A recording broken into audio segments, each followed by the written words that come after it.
He gave everything that he had. He has nothing else left to give. And I mean that figuratively and literally. Brock Lesnar emptied out his deposit. He ain't got no money in the bank. He ain't got no gas in the tank. I gave you what I had physically, and I picked up the microphone in my last appearance in a wrestling match to say, hey, everybody, I'm out of here. He is the new guy. Cheer him for the next 15 years.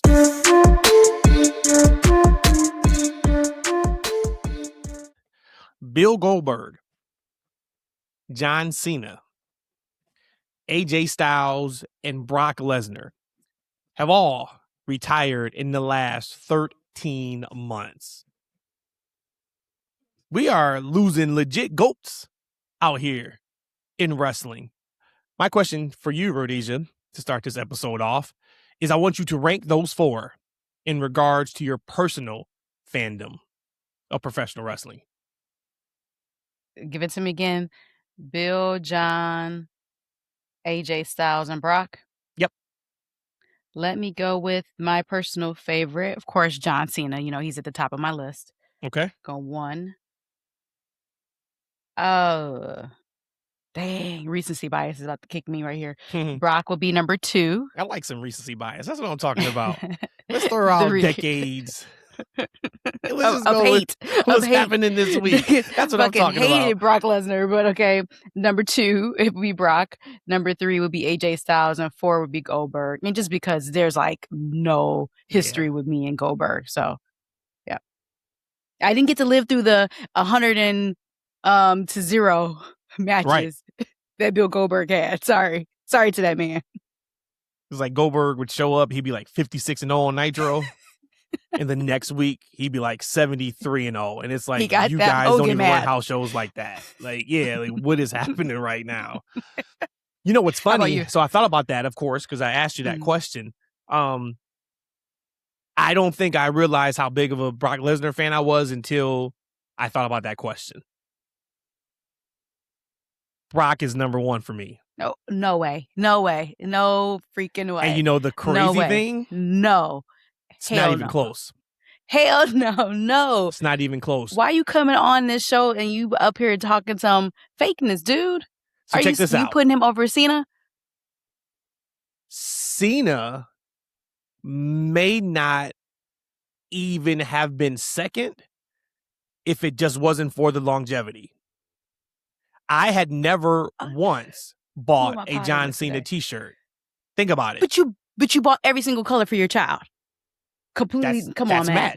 No, it doesn't matter. For my personal fandom, I had a Bill Goldberg shirt. I remember in the 90s how hot WCW was and how Bill Goldberg was. And yes, of course, that ended in the early 2000s. And then when WWE bought WCW, of course, he wasn't there. And he had the horrible run in WWE where he came back, he worked The Rock, and then he worked Triple H. And then it kind of felt like everything after that just fell apart. But I am going to put Cena second, just strictly for longevity. But if we're being completely honest to what my fandom was in those times, Cena's I do think Goldberg is number 2, but I got Cena number 2. And AJ is number 4. But yeah, Brock is number 1. And it's not even close. That's what you're killing me with. Not even close. Yeah, because I had to really think. I had to really think about my personal fandom. I think you got some recency bias too. No. Not at all. If I go back to the biggest moments for me as a fan, and I think about just what Brock Lesnar was, for me, a freak, somebody who moved around like an absolute cruiserweight as a heavyweight, what he did when he first came in, reactions. I mean, he's number 1. That's not debatable. It was just, I was really going back and forth with Cena and Goldberg, but I'm going to put Cena second. But I think if I'm being true to myself and my heart, I think Goldberg would be number 2. It's just hard to do that for watching wrestling as long as I have, and Goldberg was only hot for, 2-3 years. But boy, were those 2-3 years something crazy. It would be the equivalent of, take Roman Reigns. And say if Roman started at the bloodline. So say this thing is starting 4 years ago. That is where his first match that you saw him. But it was that hot. And then say he just stops right now. You've been watching wrestling for 30 plus years or whatever it's going to be, right? By the time you stop watching wrestling, it would be easy to forget about Roman Reigns because it's like, oh, it was only 4 years. Well, I mean, no, you think, look at The Rock. I think in my own personal fandom of me starting to watch wrestling, I had only really seen Rock for a couple years, and then he went away to go make movies. And then, of course, I saw him a few times, had a few matches, hosted a WrestleMania. But as far as like his true full-time active career, I only seen him really for like 2 years. And that's probably on my Mount Rushmore. You know what? And that's probably a really good analogy for Goldberg. Say if Rock never came back. Say he never came back where he wasn't the special host of WrestleMania to get us to Cena and Rock, get us to Cena as a Rock too, and then he does the stuff with the bloodline. Say if none of that ever happened. When he left for Hollywood, he didn't come back. That would be kind of the equivalent of, hey, where do I put The Rock at in comparison to, for like my personal fandom, it would be like Austin, it would be Roman, it would be Punk. It would be kind of like that. And you're just like, well, you're really going to take, Punk, who has been decades of time in the business, and you've seen him in every situation compared to this guy who came out in 96, 97 and left in like 03, 04. Like, that's what I'm doing. But like I said, for the sake of longevity, I'm going to put Cena number 2, but I think I truly, really know Cena's not number 2. I think Goldberg is number 2. My God. But the thing is, though, the reason why I probably got to put Cena number 2, Goldberg hell, you might as well put AJ me, Styles number 3 and put Cena as 4. No, based off of that. As much as I love AJ was by far number 4, and that's not a knock. You're talking about these are all 4 people who have left incredible marks in wrestling, right? You can't deny anything they've done, but Goldberg's fall off was much worse than anybody else's. That's why I'm really having an issue, even in real time, kind of having the conversation about it, because if we think about when they brought him back, and it was great when Brock let him squash him in 2 minutes at that Survivor Series, that was incredible. But then we kind of got tired of Goldberg, especially on those Saudi shows. And it's like, dude, he can't even do a jackhammer anymore. Like, he's giving himself a concussion in the locker room, and he don't even know what we're doing in the match. So like, you got to take that into account. Cena didn't have that kind of run on a buckle bomb. Was that Sting or was that Sting? Goldberg? Yep. Oh, okay. They were careful too on Sunday in that buckle bomb. Both of them. They was talking. All right, you ready, man? You ready? Can't let you... All right, yeah, I'm ready. You ready? I'm ready. Man, but yeah, like 4 of those in a year and in a month, and the one that you would look at and say, well, it was a formality. It was really like Goldberg. He wasn't on TV. It was like, hey, give him his time in Atlanta, give him his send off. But AJ could still be working right now. Cena could still be working right now. Brock, even to a certain extent, could still be working right now. I didn't realize he was 49 years old until yesterday. So you thought he was younger, evidently. Yeah. Just by a couple years. Math doesn't make sense. 49 makes sense, but yeah. So let's get to it, man. What a week. Are you kidding me? What a week of wrestling for everybody, but in particularly for us. So let's go ahead and get this pod going, and then we're going to get into it, man. We just going to run down the week. We went to Dynamite on Wednesday, and then, of course, we took our road trip, went to SummerSlam, so we're going to break that down, and then we got to talk about Raw. Got to talk about Raw. Wow. Raw was, I think, what it needed to be 100%, and it was what we used to look at the Raw after WrestleMania like. And now that kind of isn't a thing as much. It's still a great show, Raw after WrestleMania. You're still guaranteed to get like 1 or 2 call-ups. But a lot of WrestleMania's storylines continue after Mania now with Backlash and how that looks. SummerSlam felt like the legit start of a new calendar year for wrestling. And boy, did Raw feel like an absolute turning of the page. Before SummerSlam. But we'll get to that. Episode 265, Rhodesia, of the TFW podcast. That's Freaking Wrestling. I am your favorite talker out in these streets, Matt. And I am Rhodesia, his lovely co-host. A lovely, beautiful co-host. Glowing co-host. Speaking of glowing, hey, congrats to Bianca Belair and Montez Ford. They had their baby. Baby got a name on him. I don't have the name in front of me, but I just know Romeo. They gave that boy like 13 different names. Yeah, it was like Teenage Mutant Ninja Turtles, meet like Oscar award winner. It was just a kind of a whole thing. I think if you try to type his name out, like on X, and you don't have like X Premium, your character limits is yeah. It's like, you're gonna have to do another tweet. You can't fit it all in one. But that is, I love to see that. I love to hear that. I'm so glad, of course, baby is healthy. I'm sure Bianca is healthy. Now do what you gotta do and get back in that ring, girl. Get that finger taken care of. You are missed. People are playing. I think people have forgotten already who you are. Yeah, let her love on that baby. Let her love that baby. And Naomi, she comes back one at a time. Come on now. Jimmy already said he's sorry for whatever he did. I need you back. We're not doing this again. Oh, you right, man. You right. Hey, shout out to the freaks. Shout out to the supporters of Pod. We love y'all. We appreciate y'all. If y'all like what we doing, y'all know what to do, man. You got a plus button. You got a follow button. You got all that. Comment, engage. I said it last week, but that really does help us get our stuff out to the masses where we are supposed to be. Shout out to my guy, Wole, but he got irritated when he came onto the show, over a year ago. And he's like, I hate, man, when you say like best kept secret, you guys are just the best. But we are still, fortunately, the best kept secret in wrestling podcast. I would want to not be the best kept secret. I'm not the mistress. Right? I just want to be number one. You know what I mean? And I want to just go out and be like, look, if we're not your favorites, I want to know why at this point. You know what I'm saying? Like, but need y'all to do y'all part for us. We appreciate y'all, man. For real. But let's start with, so last time we potted on Tuesday, right? Yeah. And it went out on Wednesday. Mm-hmm. For sure. That's right. It went out Wednesday. So we went to Dynamite. Dynamite was in Detroit. Yeah. And shout out to our guy, B-Rad. Brad went with us. That's my guy. I've known Brad, man, B-Rad. for over 2 decades. Brad used to come into my job and just talk about Bret Hart. Like, Brad would have his Bret Hart shirt on and talk about WCW, NWO World Tour on 64. And then No Mercy came out. Just a cool guy. That's my guy. Shout out to Brad. Brad was like, man, I'm y'all biggest fan on the podcast. I was like, we appreciate you, Brad.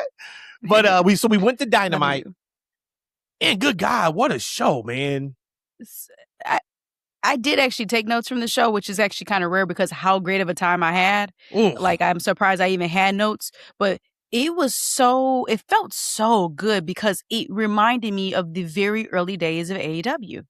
And it was just so much fun. Yeah. The fans was there when they needed to be there, whether you were a good guy or a bad guy. It wasn't people being smarter than what they needed to be. It was just such a really good, loud, exciting time. And of course, they're in a smaller venue. And you've mentioned this countless times.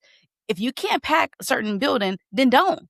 Keep it intimate so we're not as loud. And some of those reactions, we'll get to it in a second because I don't want to steal any of your thunder. But one of the celebrations of the show, I was almost in tears because how exciting and the energy that you felt. I mean, overall, that show to me, of course, SummerSlams is SummerSlams, but right. that felt so good to me as just a regular pro wrestling fan. That Dynamite show was incredible to me. The duality of what professional wrestling can be because of an environment, right? We saw both ends of the spectrum. And if you have a chance to either get to an independent show, a well-produced independent show. I mean, I support all indies, but if you can get to a well-produced independent show, if you can get to an AEW show where they're not running an arena, and even they are running an arena, but these shows where it is a intimate setting, and I'm talking, Masonic Temple probably had, they may have had 1,000 in there, maybe a little bit more, but we got there, and for one, we pull up. Shit's wrapped around the building. And the line is wrapped around the street. Actually, not the building, the street. It wasn't even the building. Street. Yeah. And for me, I'm like, yo, this needs to be on television, right? Somebody's got to get word to somebody in the building of, hey, yo, we have a line probably, a half a mile, if not more, down the street to get into the building. Shoot that. Show that. That should be how this show is starting. Yep. Right? It doesn't matter how many people are in the building. When you see that line, you're like, oh, it's about to go down. Yeah. They didn't do it. Okay, whatever. But guys, future reference, when you guys have that, get somebody outside, shoot a quick shot of that line. That would add more than what you know to your production on television. But we get into the building and we sit down and I immediately say, and I giggle and I'm like, oh boy. Oh, the building, the energy in here is already like shaking. And there is a thing of feeling and knowing energy. And it's not just cheers. It was energy in that. And that's before the show even started. Tony comes out, gets a standing ovation, huge pop. I haven't heard a pop like that for Tony in a couple years. And what blew me away was everybody's just here to have a good time. Yeah. Right? We just here to have a good time. And we are going to pop for everything. Yep. Because on paper, that show was just cool. You would look at it on paper and say, oh, this should be a cool episode of Dynamite. When I saw the lineup, I was like, okay, you know, it's the show after the pay-per-view. I know they're going to start doing some things for All In. I wasn't blown away by the lineup. I was absolutely blown away by the time that show was over. That opening triple threat match was some of the most fun I've had at a wrestling show in I don't know how long. Yeah. And this is not hyperbole when I say it. It was that good. Willow, that segment with Mercedes. Yep. That's incredible. Yep. Osprey and Omega, right? Just all of it, feeling that energy. And I know they were having a blast. I am sure they came from behind that curtain like, oh, we got one tonight. We got a crowd tonight. It was tremendous, man. One of the better, honestly, one of the absolutely better AEW shows I've been to. But for what it was, this is not a pay-per-view. This is not a PLE. This is not a WrestleMania. This is not an All-In. For what it was, one of the better shows, absolutely, I had been to for wrestling in a long time. I was so maybe angry at the lack of celebration for Willow when she actually won the championship. And even when you went onto their website, like the day after, it wasn't like super overpopulated with images and pictures of her and her celebration, or of her winning, I should say. And I kind of felt kind of away. But going into Dynamite and seeing how much that Detroit crowd and that Dynamite crowd loved on Willow, I mean, she couldn't even talk. She had to stop multiple times because we were cheering her out the building. Because we can't, I still actually can't. I don't even really know what she said on the microphone, to be honest with you, because it was so goddamn loud that it was just amazing that, like, even though I felt upset by the lack of celebration for her when she won it, because it wasn't like a big deal it didn't feel like to me. It completely was the 180 of that, and everything that she has deserved to win that, she felt that, I think, 10 times over. Ridiculous. So that was incredible. So that was Wednesday. And then Friday. Real quick. One last thing. And you've talked about this before, just between you and I, about your vision and foresight for Kyle Fletcher and what you think he's going to be in this pro wrestling industry. And I'm like, okay, I see it. I don't see like as far as you go, but at that show, when he first came out, everybody in that place stood up and had almost like, and I don't want to compare it to the Roman quietness or doubt in this, but you could tell everybody that was in there was in awe when Kyle first came out. And I'm like, oh God, I'm like, this is what Matt was talking about. Yeah, I'm like, he's got it. He checks every box. And everybody wanted him. He's got it, man. He's 100% got it. Of course, we could talk a ton more about that live experience, but we got to move on because SummerSlam. Gotta start crying. Right? So, and here's the thing. We're going to give our live. If you are here for just critical breakdowns like we do at times, this ain't going to be the show for you. My apologies. I do apologize for that. But if you want to know, like, we get into deep personal life situations on this show, this is going to be this show for you. Because my night one notes is a little bit all over the place because I partake in some adult beverages. Maybe more than that. But listen, so we leave Friday morning. We drove. Once again, Spain has our passports, and I am hoping to get the news this week that, hey, visa is approved. You guys are good to go. Yeah, right. Because we were hoping we was gonna get it Monday on the drive back from Minnesota back here to Detroit.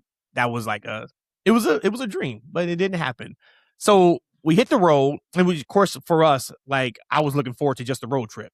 You know, just having fun, enjoying each other, just relaxing, kind of driving. We've been running hard mentally and physically. So it's like, hey, we'll use this time to kind of just re-energize. We didn't do much in Minnesota at all. And boy, did we just unlock a cheat code. And I'm sure everybody would know this, but this was the first time we went to a show and we were right by the stadium. Now, once again, we didn't do much outside of that. We didn't even get to the Superstore. I wanted to go just to put eyes on it, but, you know, if you went to one, you kind of been to all of them. We typically go to, you know, the Superstore every WrestleMania we go to. So I know it wasn't anything new, but I'm like, yeah, I would like to go to see kind of different merch they have, you know, Minnesota, you know, particular merchandise, things of that nature. We didn't get a chance to do that just because we were kind of relaxing a little bit. But we were about a half a mile up from US Bank Stadium. And the game changer of not having to drive, the game changer of not having to pay for parking and then park, the game changer of not having to flag down an Uber and you are in the rideshare line for who knows how long. We left our hotel room night one at 4 p.m., got to inside the building at 4:17 p.m. Night two, we were back in the hotel room by 8:30 p.m. We got hours back on Saturday and Sunday. Man, was that incredible. But night one, Rhodesia, let's kind of just go through. Right. I know you say you have the card. I probably don't have. I don't think I have notes on each match. But I do want to start with the stadium. In US Bank Stadium, of course, I am a massive NFL football fan. You guys know that. Massive Detroit Lions fan. And what I was told about US Bank Stadium when it opened was you have to experience a game at US Bank Stadium. So I'm like, well, I don't know if I'll be going to a football game, but I'm sure we hopefully can catch a wrestling event there. So, of course, as fate would have it, SummerSlam, we get that. And very nice looking, very nice stadium. Very nice stadium. I really wasn't blown away too much around the concourse area and things of that nature. Seating is incredible, for sure. So that is a major win. But the biggest takeaway for me, and I didn't realize it until Sunday, they don't have a Jumbotron. Yeah. Well, at least it wasn't there for SummerSlam. So I pulled it up afterwards. Okay. There is no Jumbotron above the stadium. So, of course, you have a screen right to your left. That's like the main screen. But, you know, every place now has a jumbo screen above the football. Or maybe not everybody, but all the new stadiums we've gone to. Anything that's been done in the last, 5 or 10 years absolutely has a screen on the ceiling. And this one didn't, which I thought was just kind of very interesting. But it also speaks to how great the seating is, that maybe they said the way they did the seating, you don't have to have that screen. Where our seats were, I wouldn't have been looking up at the screen anyway, so I didn't even really recognize it. And I even took a photo of the Hell in a Cell on Saturday, and I didn't even realize it, like I said, until about 3 matches into the card on Sunday. I was like, yo, where's the screen at? They don't have a big screen. They moved it. But yeah, so night one, I think my biggest takeaway overall from this SummerSlam was this was the SummerSlam for real life situations. This is why I was so excited to go in the first place.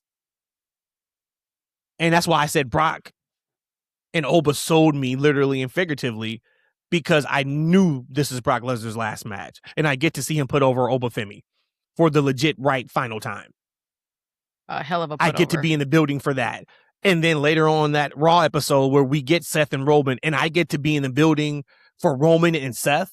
which could be, even if it's not their last match, it is the end of this Shield storyline. Yes. They said it as I such too. have to be there, right? So that alone, I'm already sold on the show. But then we get some other things, that we'll talk about throughout this show that we got just from a real life personal perspective. And one of those, lesser extent, really not as much, but just how much I enjoyed Io and Liv. And my biggest takeaway was, and they didn't go 20, they didn't go 25. The longest match of the entire pay-per-view was Roman and Seth. They gave them 30. They went 30. They filled to 30. I think they went about 12 minutes, maybe, Liv and Io. I wasn't keeping track from that perspective, but what I was keeping track is this is what happens when you give the women time. They're going to deliver. Yeah. You tell a story. They're going to deliver. And I think what I just love so much, and we talked about it at the time, I don't know if it's TJ, shout out to Tyson Kidd. I don't know who the producer was. I don't know if it was Jason Jordan. That finish of that match where Io she tried to do gets out of the Oblivion just to immediately eat the Oblivion right after that. Oh, man. How great was that? But I don't have much on that match, but it was just that, hey, you gave the women time and look what they were able to do. Yeah, I'm same here. We knew that there was going to be some interference in that match, and then there were. And at the end of the day, that still wasn't the real reason why Io lost. But I always have this thing, and if my memory serves correct, I think Io was trying to do the Oblivion on Liv at one point, and she hit it. She didn't pull it off. Oh, she did hit it. Yeah, and I've always felt like if you swagger jack, you don't deserve. You don't deserve to win the match. That ain't your move. Don't gimmick and fringe them. Like that is their move. Let them do it. So that when she did, I was like, oh, sorry, Io. But I loved her like starting the show, her being Io, like the being able to see the stage and the screen and the lighting for that and the energy. It just, the opener, you always kind of feel like, okay, they're going to set the tone for the rest of the night. And I just thought that having Io come out was just a really good, exciting, and energetic vibe feel when she first came out. And that's when I was like, yeah, I'm feeling this. I do want to talk about, we'll talk about it at the end of night one, because we're kind of going like chronological order. The post show, Triple H was on one. I don't know what got into him or what got on him. I don't know if he was pissed off about something, but he had a chip on his shoulder in that press conference. And one of the things that kind of set him off a little bit was somebody asked him about match order and about Liv and Io going first. And he was like, I put them first. I know they're going to fucking tear the house down. And he kind of got in the thing of like, he wanted to be like, man, why the fuck y'all tripping on like match? Like, it's a show. Like, let me put matches where they should go. And no, he's not always right. Of course, I'm not saying that. But you could tell he was really irritated kind of by that question of why maybe are the women first, or right, or why we're doing any of this stuff. And he's like, it's a show. You got to build. And I feel him on that. Once again, you got to go out of your way. I think a wrestling show has to be really bad to not be very good live minimally. Mm-hmm. Yeah. So our experience is going to be different. Our experience is also going to be different because of what I'm looking for. Right? Like I already said, for me, there was things that I was just blown away about from a real life perspective where somebody else could just be looking, hey, bell to bell, what did you give me? That's not what I'm watching for, especially not this show. But when you are there live, you get to understand the thought process about these matches. There was talk on night 2 when the match order came out on social media a few hours before the show, and I saw nothing but negatives about the match order. And it's like, this is why you got to relax. Of course, we'll get to night 2. But if they would have done something different with the match order, with a surprise KO returning, with Chelsea Green winning, say you put those back to back, it doesn't have the same effect. You got to space it out. You got to sometimes just wait to see what they have planned. I'm all about after we see what they got planned and it didn't work. Hell yeah, let's hold their feet to the fire. But before that, it's just kind of like a little bit ridiculous. But so that was the first match. And then for me, this is where I talk about, right? One of the highlights of the weekend for me was Gears of War's video game that for you and I, Rhodesia, absolutely maybe a top 5 franchise for us. And in it's terms my of video favorite games of all times. Right? We've played them from the first Gears of War that we got our hands on for Xbox to the new ones coming out in October. We're going to play 6th. that. We're going to play that. And yes, this is marketing. Yes, it's a commercial, whatever you want to look at it. But for us to be able to see the Gears of War logo on that incredible SummerSlam stage, shout out to whoever designed that. Thought it was tremendous. Looked even better in person. And then for the logo of the Gears of War to switch to the Usos logo.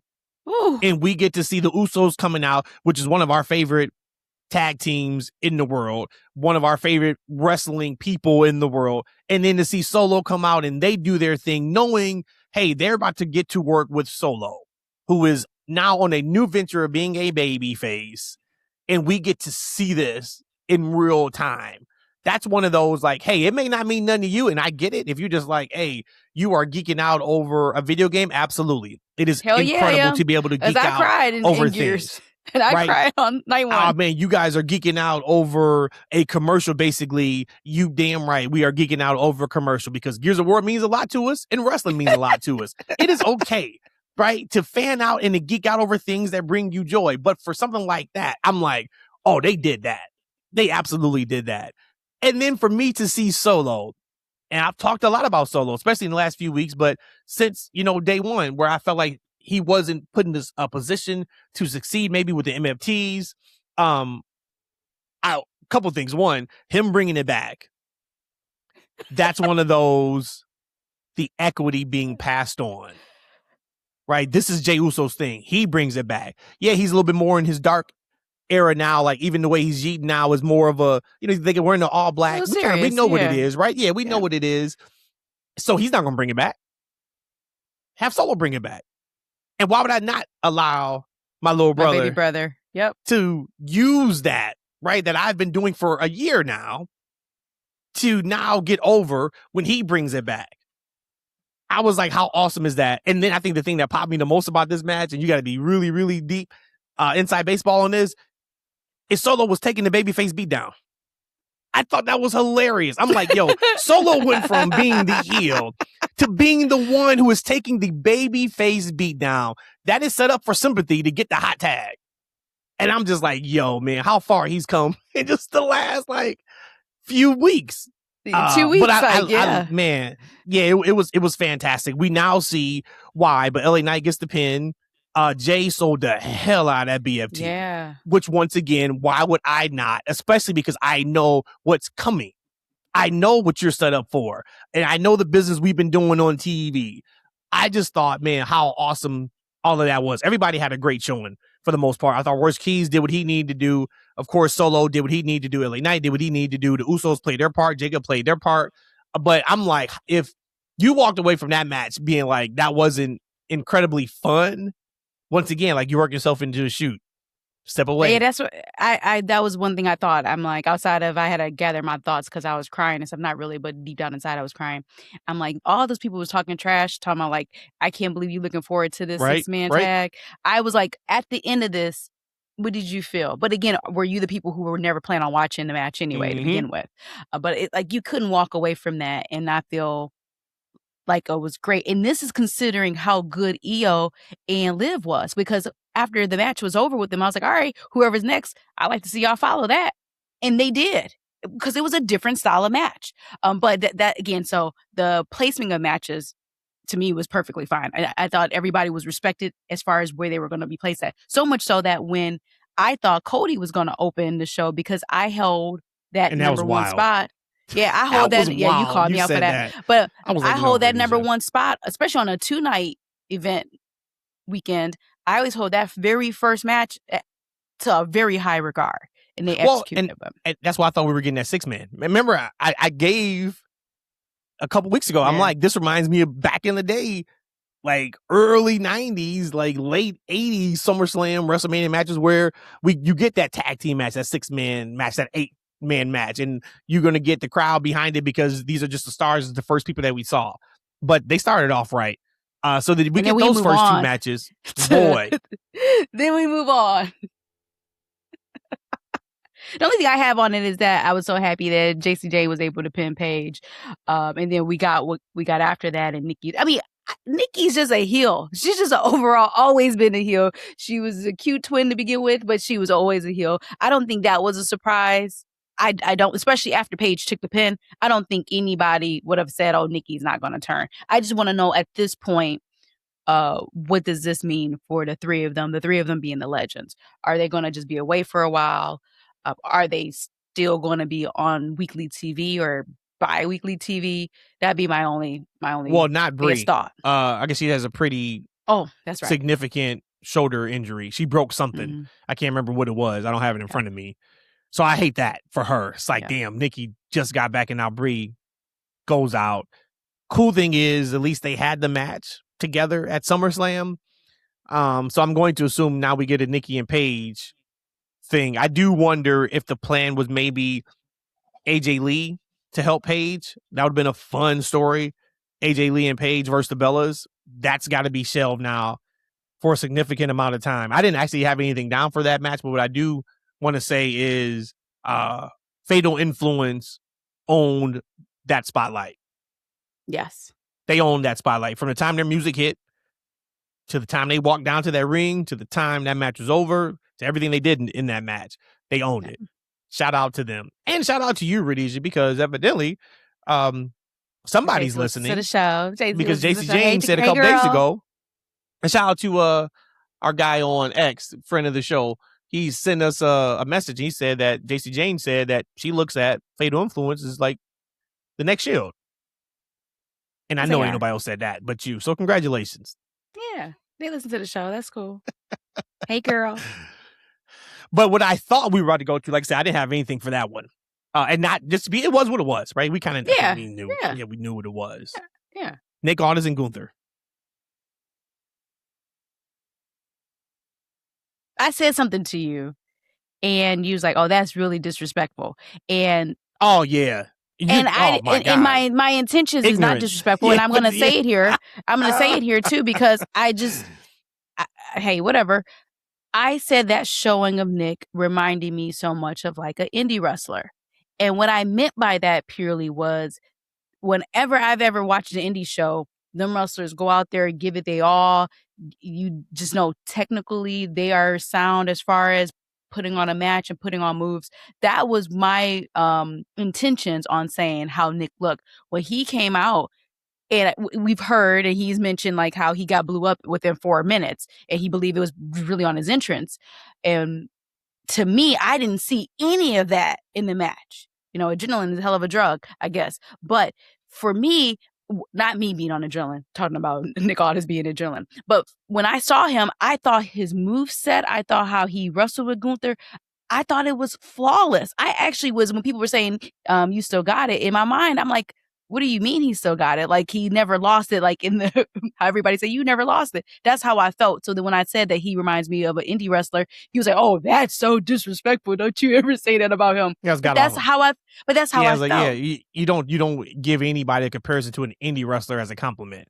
They're way past that. I know what you were trying to say. That is just the wrong words to use. Absolutely, don't ever tell a professional wrestler that has been doing this thing for a long time and is at a high level telling them, man, you remind me, you like an indie wrestler out there. I just mean that they wrestling with heart and soul and passion. And sometimes when you make it to the super big leagues, it may not always be there.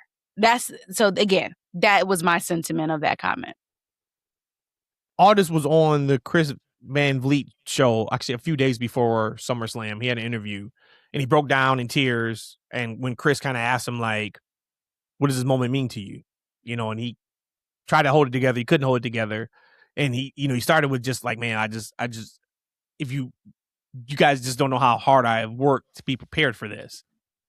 And I felt him just because I know he didn't politic to get a match.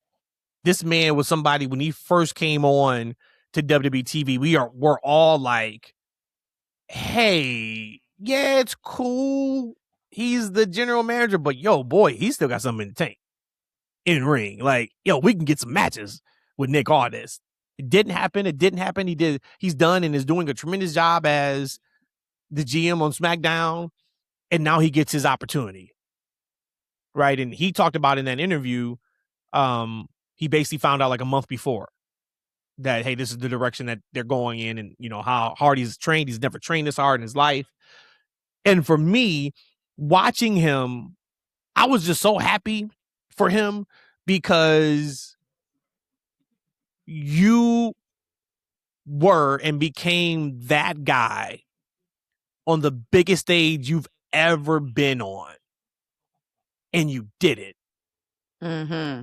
Right? Like, this isn't a thing of like, I've already had my WrestleMania moment, so I know what it feels like. I know what it looks like. I'm just here again. Oh, I never thought I'd be able to get back to this. Brothers never had a WWE wrestling moment before this. And your first moment is going to be against the top heel on SmackDown in a pretty significant storyline at the second biggest show of the year. And oh yeah, you're in the stadium. And I thought for him to go perform. And I thought for him to come back and be that, to look like that. One, the respect he has, of course, for Gunther, but the respect he has for WWE and getting that spot. Like, oh, I don't know if you've never done something incredibly big, and they don't have to be, of course, on this level. We've all done things in life where in our realm of responsibility or in our scope, it's pretty significant. And imagine not even need to be pushed by anybody else, but you're pushed by yourself internally to be the best that I can be, to give this moment respect. Mm-hmm. He talked about on Sam Roberts afterwards. And shout out to Sam Robert. I know, like diehards try to give Sam shit, but like Sam's fantastic. He's the been boys doing this respect for him. How long? Yeah, like Sam is great. But Nick was kind of talking about nobody really checked on him in the last few weeks. He's like, I didn't get conversations from anybody really about like, are you ready? Like, how's training going? And I told you, I said, well, that's because they know he's going to be ready. Yeah. And part of that is psychological too. Right? Like if we, there's also a thing of if we don't check on him, he's going to push himself even harder. But he made a comment with Sam, and I'm just like, yo, he said, this was right before or right after Saturday Night's main event. And he said he was in a hotel room. He was, working himself up in the wrong way, anxiety and things. And he got to a point where he was just like, man, what am I doing? Like, why do I think I can even do this? It's like, dude, you're Nick Aldis, man. Yes, you've never had a spot on WWE, but you've been working for decades. You are a producer for WWE, teaching the younger talent how to do things. You know how to do this. And the way our mind sometimes can be our biggest, worst enemy, in that moment, he's sitting there thinking about, why do I even think I can do this? Dude, you're Nick Aldis. And oh man, I was so happy and proud of the performance he did. And I thought just the match, right? I thought they worked the match perfectly. It also makes sense of where, and he said he got blown up about 4 minutes in. But one of the things I said to you was they worked very slow to get to the next spots. And that is to elicit a reaction when those spots come. And yeah, they're not going to work 100 miles an hour, right? That's not either one of their... And it's not Gunther style like that. Nah, not at all. But it was the way the match was worked. It was done to accentuate both of their positives, but also kind of to protect Nick a little bit, but to get the reaction that you want from the spots where we want to get the reactions from. And I thought it was great. I love the tap out. I thought that was great and how it came to be. And then, of course, Mickey getting in the ring and his kid getting in the ring. Once again, like, yo, if somebody was to tell that man, 3 years ago, 10 years ago, 15 years ago, like, hey, you're never going to get a run as a wrestler in WWE, but I do got something for you. You're going to be on weekly television, and you are going to get a spot with who is one of the biggest heels in the business and in the company at a major, major show. I'm sure he'd be like, you know what? I'll take that. I'll take it. Yep. I'll take that. Bravo, incredible. Nick. And bravo, Gunther. For always always working with these people that you've retired and making the match entertaining and good. That takes a hell of a skill too. Good job, Gunther. He made a comment where he talked about, he got the call and he knew what it was because he saw where it was kind of going. Nick Aldis. Oh, no. And he said, working stadium show, working, top guy in the company.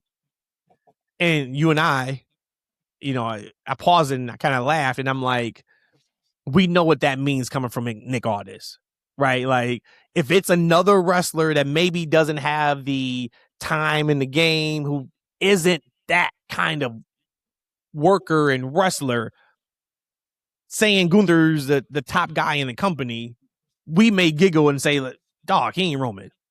Right? Like, man, you chill out, man. You ain't working Cody. Coming from Nick Aldis, you know what that means. Yep. Right? Because Gunther is him. You can put his name up there with the Romans and the Codys and the Punk as a top guy, because for what Gunther is able to do consistently, to what you're saying, right? Give these guys good matches, entrust it to give these programs good, yes. and give these guys good matches. Yep. That is something to be said too. Yeah. Bravo, for sure. Gentlemen.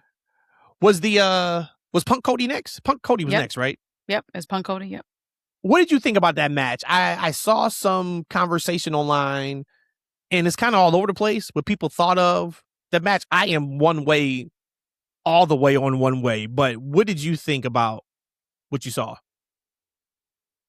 So in all fairness, the only thing I really remember of that match is Cody going for the spot, the elbow drop on the announcer's table that Cody moved out the way from. And really that's about it. It felt as if there was going to be maybe not RKO, but maybe just something. I knew something was gonna happen in the match, but in all fairness, these are two people that I really don't care about that much. So I just didn't have that this match was incredible. And I haven't gone back to go and watch the match on TV to see actually how it played out. But for me, it was just there for me. Probably was a good match, but nothing for me to write home about. It wasn't that memorable for me. Got it. But again, remember, and that's what I've been seeing. Don't like them like that. I've been seeing both sides of the spectrum. I've been seeing that, and I've also been seeing the side I'm on. Okay. What a performance. Really? From everybody involved. Now, once again, I am watching this in a completely different lens, right? I am looking to see what these guys are trying to present to us. This is Cody Rhodes, CM Punk. When I saw that Oba and Brock was going on last, one that guaranteed us Brock was retiring. But I sent a few text messages out and I said, oh, we are not getting a clean finish here, ladies and gentlemen. Because you're just not getting a clean finish when they're not. Maybe I heard it from you. Maybe right, that planted a seed in my head. Yeah, okay. Probably. My bad. Sorry about that. Yeah. And when I say all parties involved, I mean all parties involved. I'm talking from the ref, Lil Nate. I'm talking CM Punk. I'm talking Cody Rhodes. I'm talking Randy Orton. I'm talking everybody. I also saw some information, or not information, but some like feedback about Punk's entrance. It was only a couple people. Same thing he did at Mania. Walks out with no music, and some people are like, I don't like that. Let me explain something to you. You are a bad mother trucker if you can come out with no music, get a reaction, and then get a bigger reaction when your music hits, and you sustain that reaction for your entrance. So there's something to that. But I think my biggest takeaway, and one of the only things I wrote down was these boys are working. They are working. When all else fails, let's just wrestle. It's always going to work. They built to the crossroads spot. Then they had the crowd right where they want them. And I told you, I said, they got them. They got them. They got the crowd. And they got them right where they wanted to get them at.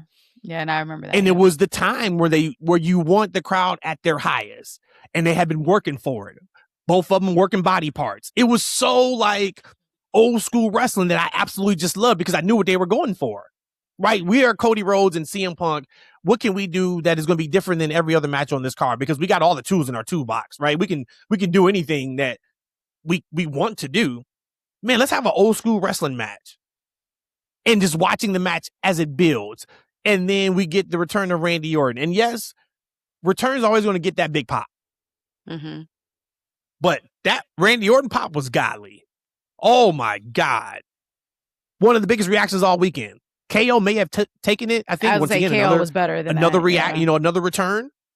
But that, it was like almost like ear piercing for the response of Randy Orton. And brother looks like he's 580 pounds in the best way. Because where we were sitting, I saw him running to the ring. And this guy looks like... See, this giant. He was in the Odyssey. He was those giants in the Odyssey. Yeah. I was like... Spoiler alert. This brother got to like put the waist down for a second. I don't know what's happening with Orton. Like, God bless, man. His back's hurting because he keep lifting. Lighten the load, brother. Yeah. And so then we get that was the finish, GTS, and we got the finish there. But I was super high on that match, man. I really was. I thought they went out and they had the match they wanted to have, I'm sure, and they hit it. So I loved it. I thought it was excellent for what it was. I'm happy. I really, really did. Yeah. And then we get the main event, which was really interesting in the building because the crowd was quiet. Even to the point where there was a guy who was either sitting next to us or behind us. I can't remember. But he was just like, come on, guys, this is the main event. Like, let's get excited. And I'm like, that's not happening. And it's not because the crowd is tired. It's not because they're not interested in this match. They were waiting for the shoe to drop. Yep. Which was Brock Lesnar's retirement. Mm-hmm. The other part of it is Brock Lesnar is going against a guy that we all absolutely universally love. And we don't want to boo Oba because that comes across a way. I can't really cheer Oba the way I want to cheer Oba because I know this is Brock's last match. And I don't want to cheer Brock because I know what he's trying to do for Oba. And if I cheer Brock, it's going to make this not work. So I'm just going to sit here and watch. I can guarantee you that's what the majority of that was. I didn't go back to watch that. The only thing we went back to watch was Seth and Roman from night 2. But I know for a fact that's what that was. And so it was just real. It was one of the more strange. It was an eerie feeling. I get it. It was one of the more interesting crowd reactions and matches that I had been to in a very, very, very long time. Very long time. But we get what we got. I talked about last week on the show about Oba getting in shape. He did something else over the week because he came in the best shape of his life. And, now once again, we go kind of to that like real life situation. And it's like he got in the best shape of his life for Brock Lesnar. The respect of me to come in looking my best because of what you are doing for me. Yeah. It's respect. Right? He said that there's something business to that. Was all about respect. So I watched that match a little bit the same way I watched Roman and Seth. And we'll get to that, of course, here in a little bit. But I am intently watching. I'm not cheering for anything because I'm just taking it in. I'm taking this all in because I know what this is. We are literally getting the passing of the torch right now. And I'm watching the match and, say what you want about the match. I know we really haven't talked much about any of these matches, kind of like, outside of just what we did for Punk and Cody. But did it need to be in the Hell in a Cell? Yes, it needed to be in the Hell in a Cell because that's the last piece of equity I can give Oba Femi is I'm undefeated in the Hell in a Cell. I saw a lot of conversation was they worked a regular match. Sure.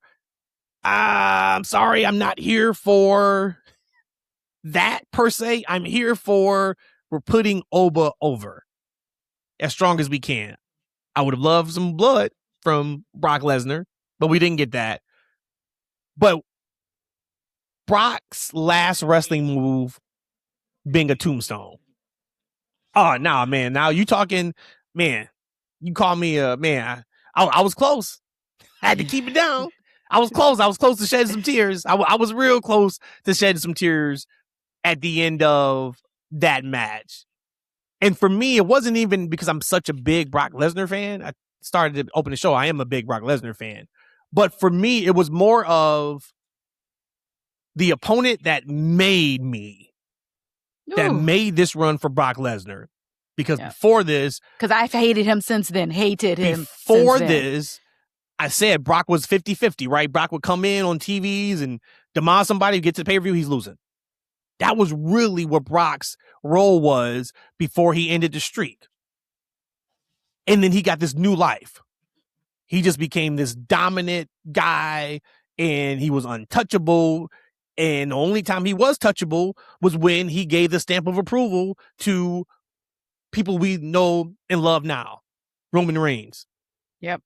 Cody Rhodes, right? Yep. The real big guys. But when I saw him hit the tombstone, I'm like, and let's also see and know that was his last ever wrestling move, was the tombstone pile driver. You can't pay more respect to Undertaker because I am showing you respect for what you did for me in these 12 years since WrestleMania 30. I am showing all the respect that I can to you by doing the tombstone pile driver. Brock Lesnar doesn't do anybody else's moves, right? So we get that part. So I'm like, yo. Then we get... And real quick, without the knee pads. Without the knee pads. I was like, he's real. No, you don't do it on wood. Don't do it on wood without knee pads. He knew to this. So then we get that. Of course, we get, Oba kicking out. We get Oba's finish, which I think was supposed to be, of course, right on the exposed wood, because even Brock looked over and saw where he was at. But, okay, whatever. We got that. Brock comes back to the ring after he leaves. Gets on the microphone to put Oba Femi over. Guys, I am the past. He is the future. Congratulations, Oba.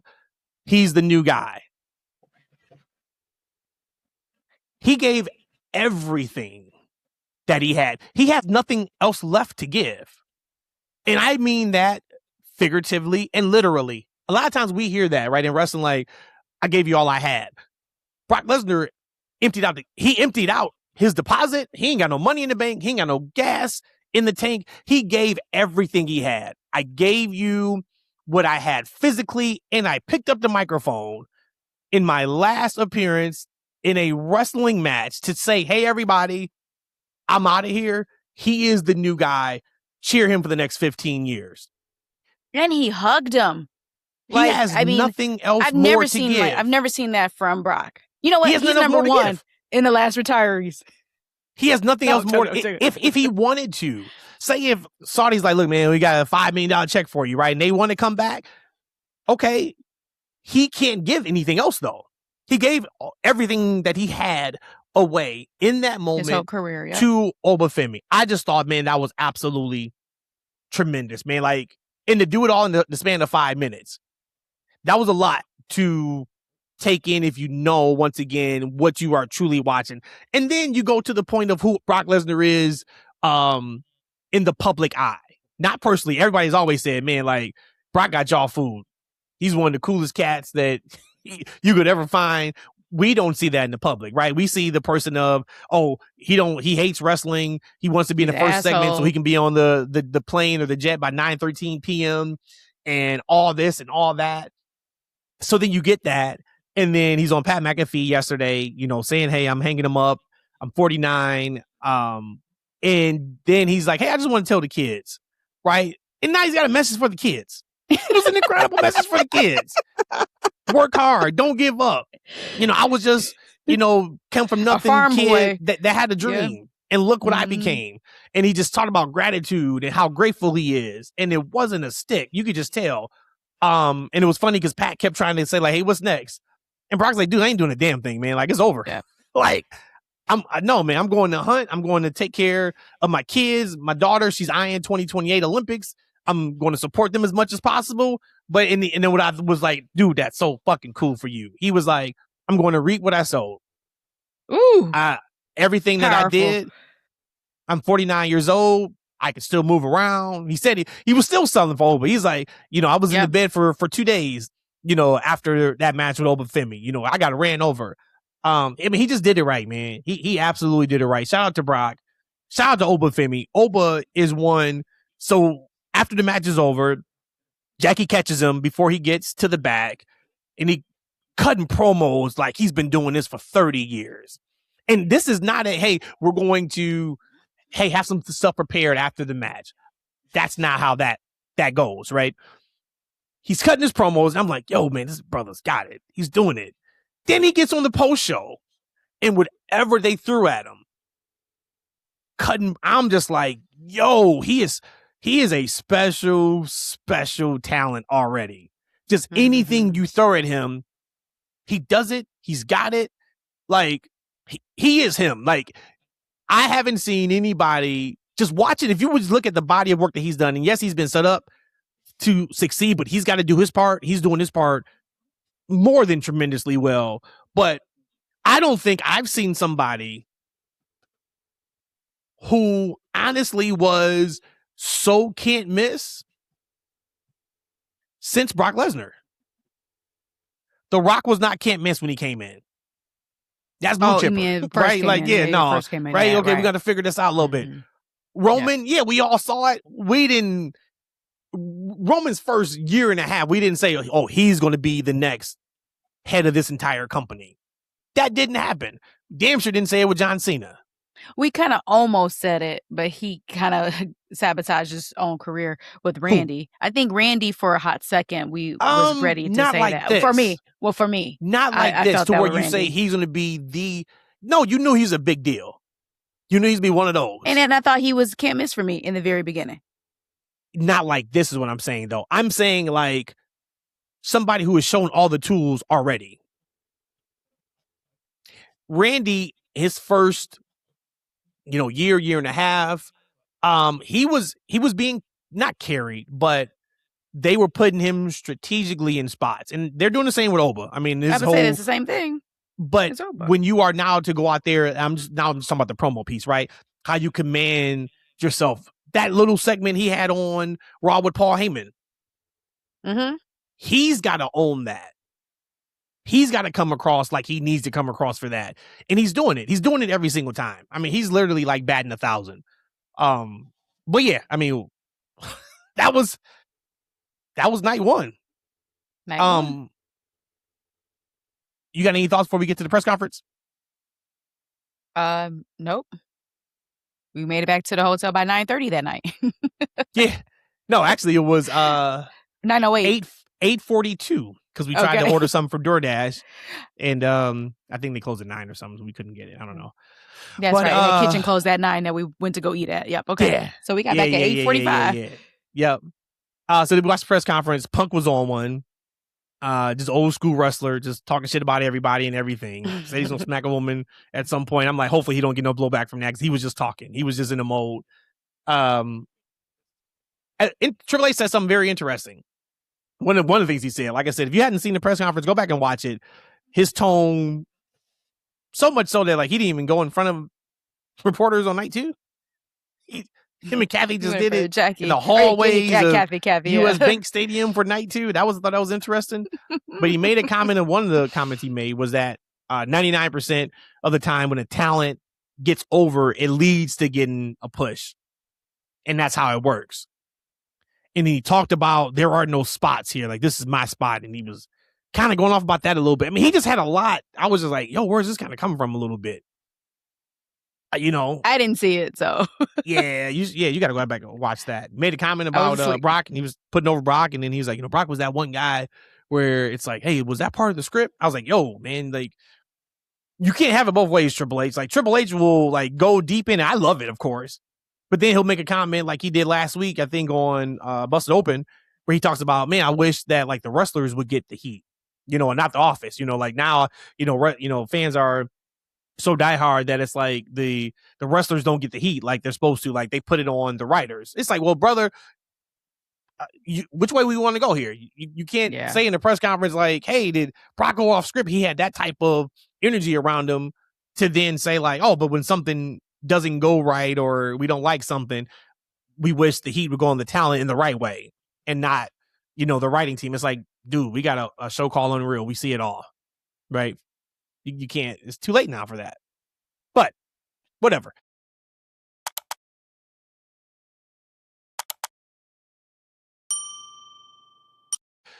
So night 2.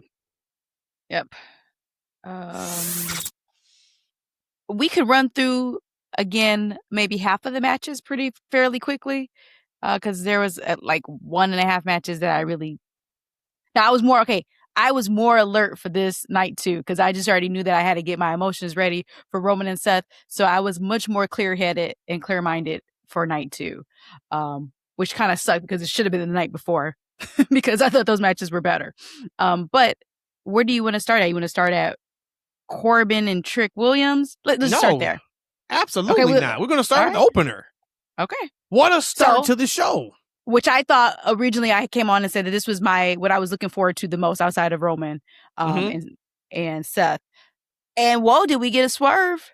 Did we get a hell of a swerve? Swerves. But I mean, and I wasn't mad. I mean, because again, I was like, dang, like, come on, for real. Because as soon as they introduced Gunther, when Nick Aldis comes out to an applause, which he should have gotten an ovation, and he goes on the mic. Tremendous. That was amazing. That was tremendous. Yep. It was incredible because again, now he said it. I'm reinstated back to being the general manager. So that was actually pretty cool too.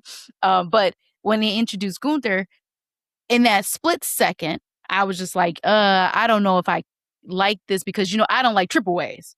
So that was just my only reason of why I'm like, damn, why they just introduce Gunther to this match? Because Finn and Sami is what I really want to see.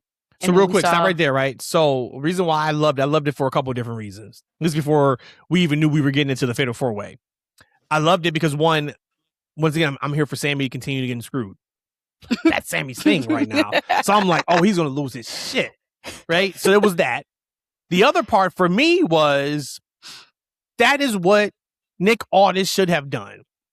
Now, peek behind the curtain. I don't listen to many other wrestling podcasts anymore, and I shout out Busted Open earlier, but I don't really listen to Busted Open anymore, and not because I don't have a lot of time, but I find myself getting really, really irritated when I hear when something's wrong. So I'm like, look, we're driving back from Minnesota. Let me go ahead and let me just listen to what the guys got to say about SummerSlam. So I listened to it on Monday, and Bully, they're talking, and Bully's like, my big issue is, and I thought, KO's return was great, thought the match was great, but why did Nick Aldis include Gunther in that match? That didn't make any sense. And you got Tommy Dreamer, you have Dave LaGreca, and you have Mark Henry. And Dave was kind of out the conversation, so it was a lot of Tommy and Mark, and they're spitballing on the reason why it was, to screw Gunther, to mess with him, to put him in a triple threat match. And Bully's like, but that doesn't make sense. Like, why is he rewarding him for putting him in a match for number 1 contenders? And then they're like, well, that's why they brought KO out. And it was, no, I'm like, you guys are, and I know there's times where we get on the show and I'll forget something. And after the show, I'm like, duh, I completely forgot about that. Why didn't I say that? But y'all got to be better, man.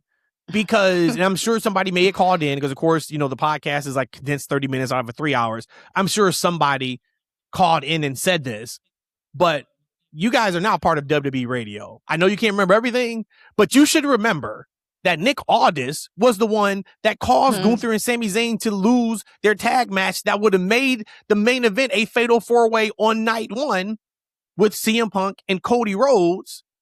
He did that. So it is only fair that if I was the reason why you guys lost that match, is let me add you to the number 1 contenders match on night 2. Like, come on, man. Come on. Somebody's got to remember that. It's a pretty big deal.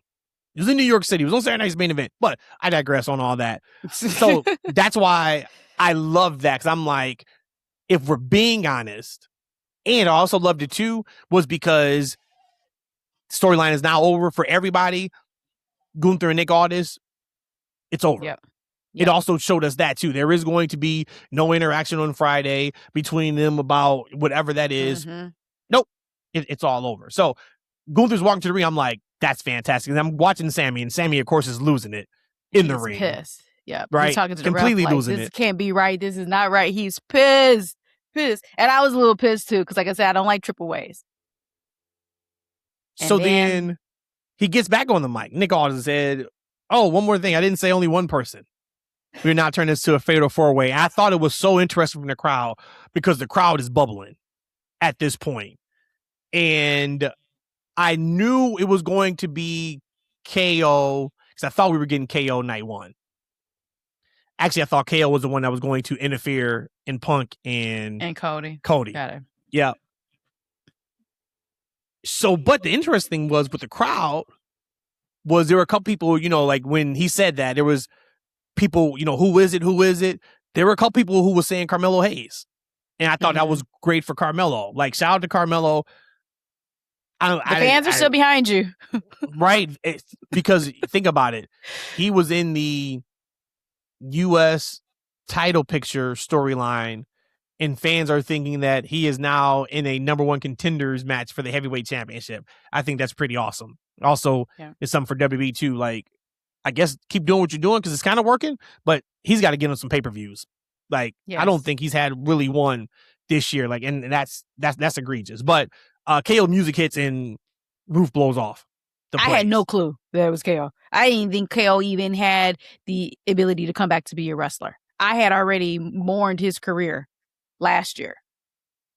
I went freaking crazy. And it's interesting because a lot of times, especially with me, and some people, there's a segment of the IWC who would say they don't really recognize people's entrance music when they first come on. Like sometimes you need like to see them or an extra second to kind of process it. As soon as it hit, I knew immediately. So that even felt good to me too, because I mean, there are some wrestlers, even watching over 30 years, that I would still say, give me one full second. But as soon as his music dropped, I was just like, no fucking way. Yeah. And I was so happy for him, man. Like, because one, I mean, of course, common sense, right? Neck injury. And then he talked about afterwards just how hard the road was. And he kept saying it so much so. And then he was on the post show and they were really putting him over. Like Testator did a tremendous job. And Testator was just like, look, throw this out, man. Like, we know what you went through this last year. Like, we were just so happy to have you back, et cetera, et cetera. But what I was so happy was, one, that response. Yes. I was happy for because it still ate at me when he announced he had to go out for neck surgery. And remember when he announced that him and Randy Orton were feuding, and it was supposed to be KO and Randy at that WrestleMania.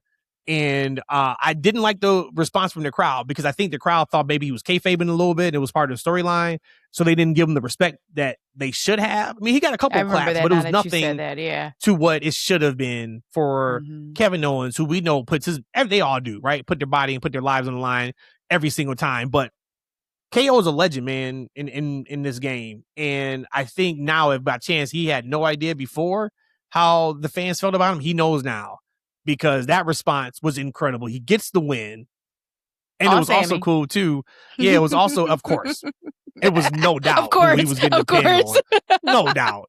And it was also cool, too, because afterwards, and I think they probably were off air, but I have it on tape, where he's blowing kisses to the crowd. And I'm just like, yo, Kevin Owens, like, but that was what it means to him, right? Like, this is real. Once again, like, man, and he talked about how, they really didn't think it was going to happen again. He said it took forever for the scans to come back properly to the way that it needed to be for him to get cleared. And he kind of was just like, okay, maybe this doesn't happen again. And he said about a month ago, it showed what it needed to show. And they're like, you're cleared. And, just how happy he was. And he also made a comment about, he told everybody, I'm going to take it slow. I'm going to take it easy. He said, I told my doctor, he's like, I'm not taking it easy. He's like, you guys are getting 100% of Kevin Owens. He's like, if that means then I got to stop in 2 years. He's like, but is gas pedal straight down to the floor, which is funny that he said that because that first 45 seconds or whatever it was in that match, I'm like, he is throwing caution to the wind. And I didn't know if it was, hey, I'm just about to jump into the deep end. I'm not going to think about it and just go. I didn't know if it was him showing somebody or showing himself that I can still do it. I didn't know what it was, but it was very clear to me that was his mindset, and he had talked about it, of course, afterwards. Like, yeah, I'm going for it. I'm going for it. But you talk about an incredible start to night 2. You probably couldn't wrote that any better if you tried. I 100% agreed. And the balls to the wall thing with KO, again, it felt like an indie wrestler. Like, this dude comes in. I'm like, at this whole point, like, I'm processing what I'm watching at this point, because I'm like, wait, first off, it was the triple way, and I'm like, okay, no, I don't like triple ways, but okay, they got Gunther. I like Gunther. Okay, oh, Gunther was the one who pulled double duty. We always said Oba was gonna pull double duty at SummerSlam months ago. No, it was actually Gunther who did it. And then we introduced KO, and then you see Sammy's face like he saw a ghost.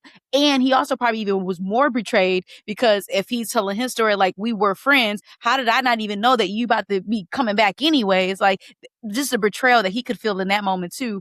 And then I'm just still thinking like, okay, and then he gets in there and he's showing out.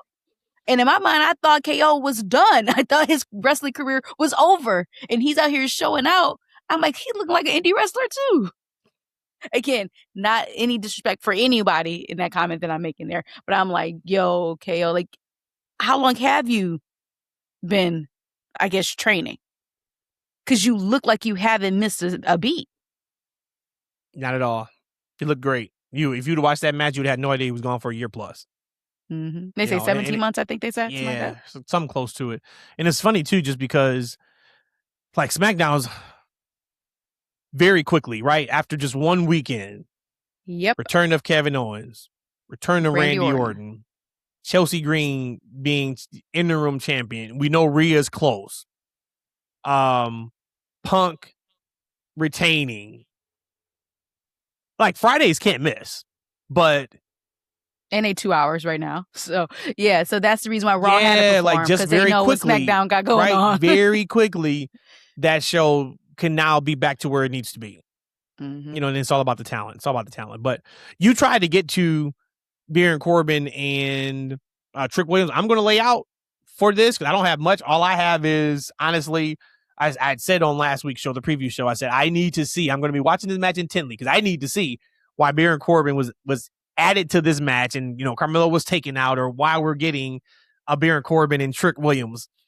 And now I know he was added to the match because he's going to win the championship. That's like, that was why they did it.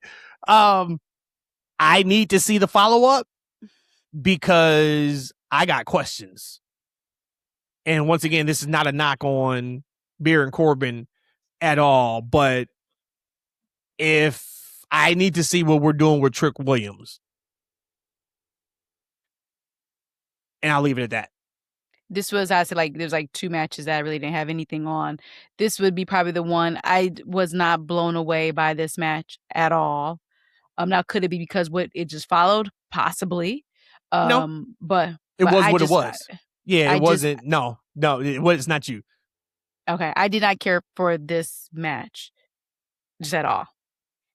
So we can move on. But this is where I talk about when I say people were complaining about match order.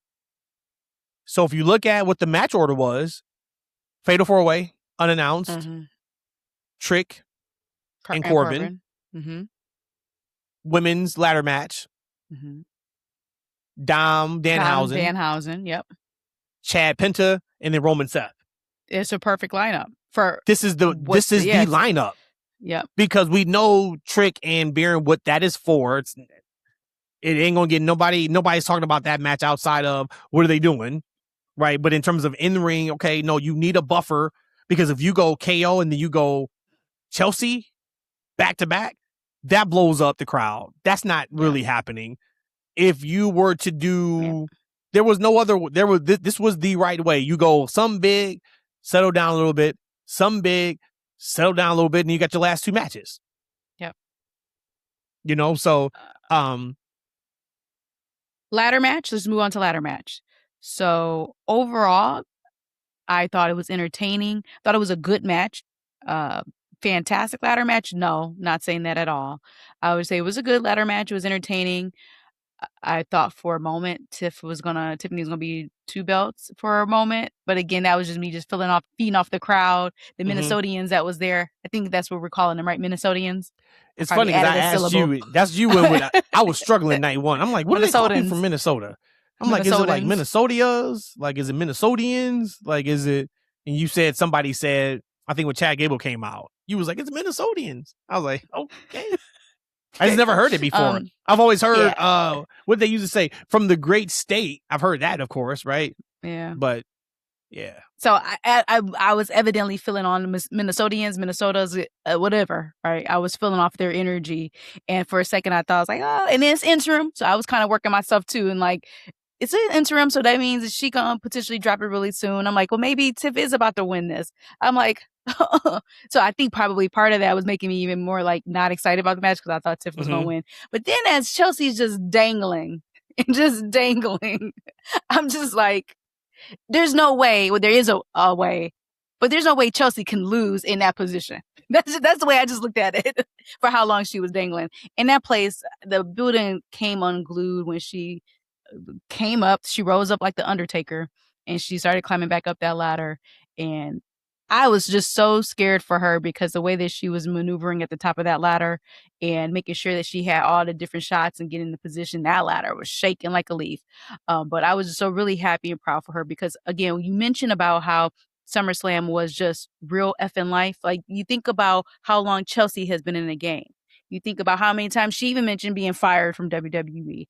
How many times she's just in there just to take a pin, just to take the loss, just to get cake put in her face. Whatever you wanted to bring comedy relief, it's always Chelsea having to do the grunt work, always. And she's always taking pride in it. And to be able to get the championship, yes, it's on an interim base, but still for her to be able to get that at SummerSlam, I just thought it was really incredible. Got the moment. It was incredible. You know, she was on ESPN before SummerSlam, and she was talking about just how like she doesn't get the opportunities that the other women do. Even just to wrestle. She's like, guys, think about it. Like, I don't have many like pay-per-view or I think she said PLE moments. She's like, you can name like 2, and she's like, and that's it. She's like, and it's been years. She's like, so I just want the ball. She's like, because I just feel like I can do so much and I'm willing to do anything, you know, for this because I love it so much. And I thought that was like really, really cool. So then when the match started, I didn't think Tiffany had a shot to win it. And I'll tell you why, because I knew Chad Gable was going over. And I'm like, we don't need 2 people from Minnesota winning on the same night. Because one's going to get lost. That. Yeah, I ain't thinking like that. Yeah, well, I did. My anger was just coming in full mode. Yeah, I did. So I was like, okay, she's not winning, but she's going to get a moment. She's going to get a spot. She got her spot, of course. The match is not something we'll go back to and talk about the match itself. We're going to absolutely go back, talk about the moment Chelsea Green won. But I do want to shout them out for the structure of that match. I thought they did a very nice job of teasing everybody was going to win it, but that crowd was behind Chelsea from the jump. And I'm like, ooh, if you can get away with Jade winning because she's a heel, right? And that'll get heat. Yep. But anybody else who wins, it's going to fall flat because the crowd was behind Chelsea so much. And what I love, my favorite part of the match was when the baddies came out. And it was twofold for me. One, it was, this is the real life part of it. Go out there and perform. Yeah, you don't have a match. Whatever it is, right? You got 90 seconds. You got 2 minutes. Second biggest show of the year. You've been on weekly TV, earning your stripes. You're doing your stuff with Jade. Go perform. So they got a chance to go out there and perform. That was number one. Number 2, I absolutely loved it because I'm like, Jade is not going to win this because it doesn't make sense for Jade to win it. Because remember, the thing was when Rhea gets back, they're going to have a match and find out who's the champion. I'm like, they're not going to run Jade and Rhea again. Exactly. They're not about to run Charlotte and Rhea right now. So because it's Jade and Charlotte on Friday. I was like, so no, I don't see that. But I'm like, I can't wait to see how they get out of this run-in from 2 people who's not involved in the match, and she still doesn't win. And they were able to do it. And when Chelsea was just laying, hanging, I should say, on the ladder, I'm like, when she pops up, oh boy, I'm getting goosebumps. and that crowd was waiting. And then she finally came up, and boy, oh boy, what you talk about, man. Once again, just a well-deserved moment. Just an absolute well-deserved moment. And I was so happy for her too, just because the response she got from the crowd. Yep. Same thing with some of the other things that we saw. It's like, hey, you were validated because you got your spot, but you were also validated by the response too 100%. from the crowd. Next match, I don't even care about. Yeah, I mean, so this is what I will say. Danhausen and Dominic Mysterio. So right after the women's ladder match, you and I go up. I think we grabbed a drink or something. But that's why I don't remember it. We were back more than enough time before Danhausen and Dominic worked. But what I will say is we were up top before we got back to our seats. Danhausen's music hits, and everybody has their cell phones out taking pictures and video. I remember that. Yep. And yeah, for me, I can talk all day. Too much Danhausen. They do got to be careful, because as quick as it's up, it can go down. But it's working. For the masses, it's working. And I just looked and I was like, yo, this is crazy. That's what it was, though. Grown men just with their phones out. Not saying that you can't be a grown man doing that, but it was Danhausen is over, man. Like, yeah. It looked, you would have thought like Danhausen was a celebrity. Yeah. That's kind of the energy that was coming off of that crowd where we were at, by the concessions and all that kind of stuff. But I always do it. I shout out JD again. JD and the mini houses were the MVP of that match. Dom looked like he didn't give a damn about being there at all. So I said last week, I was like, man, like, I'm sure Dom, is enjoying it. Maybe. I don't think he was too much. So we retract that from last week's show. But yeah, we knew what it was. Yeah. So talk about real life, Rhodesia. Here we go. Our co-main event. Yeah, I said for Chad, imagine being told I'm going to get that moment that I got. This guy has been underutilized, rug pulled up under him. He brought it up, Shorty G, which could have been a career killer in WWE. Grinned and bared it, did what he needed to do, go through all of that. No payoff on Gunther, no payoff on Sammy, all of it. Just to be put under a mask, which also could have been career suicide with El Grande Americano. And you go down and do best work of your career in Mexico to come up a couple months later, get your first singles title against Penta in Minnesota in a stadium at SummerSlam. I'm sure Chad said, I'll deal with the BS I had to deal with to get that moment. Right? And that's why you just keep fighting. You just keep fighting. You never know how life is going to treat you and put you in positions. But, he made a comment a couple times since, just like, man, you guys just really, it was really tough at times, and Shorty G and y'all, kind of still stood by me at times. And it's just, once again, one of those things where I'm like, man, how cool is that? The match was what it was. I thought the match was going to be better.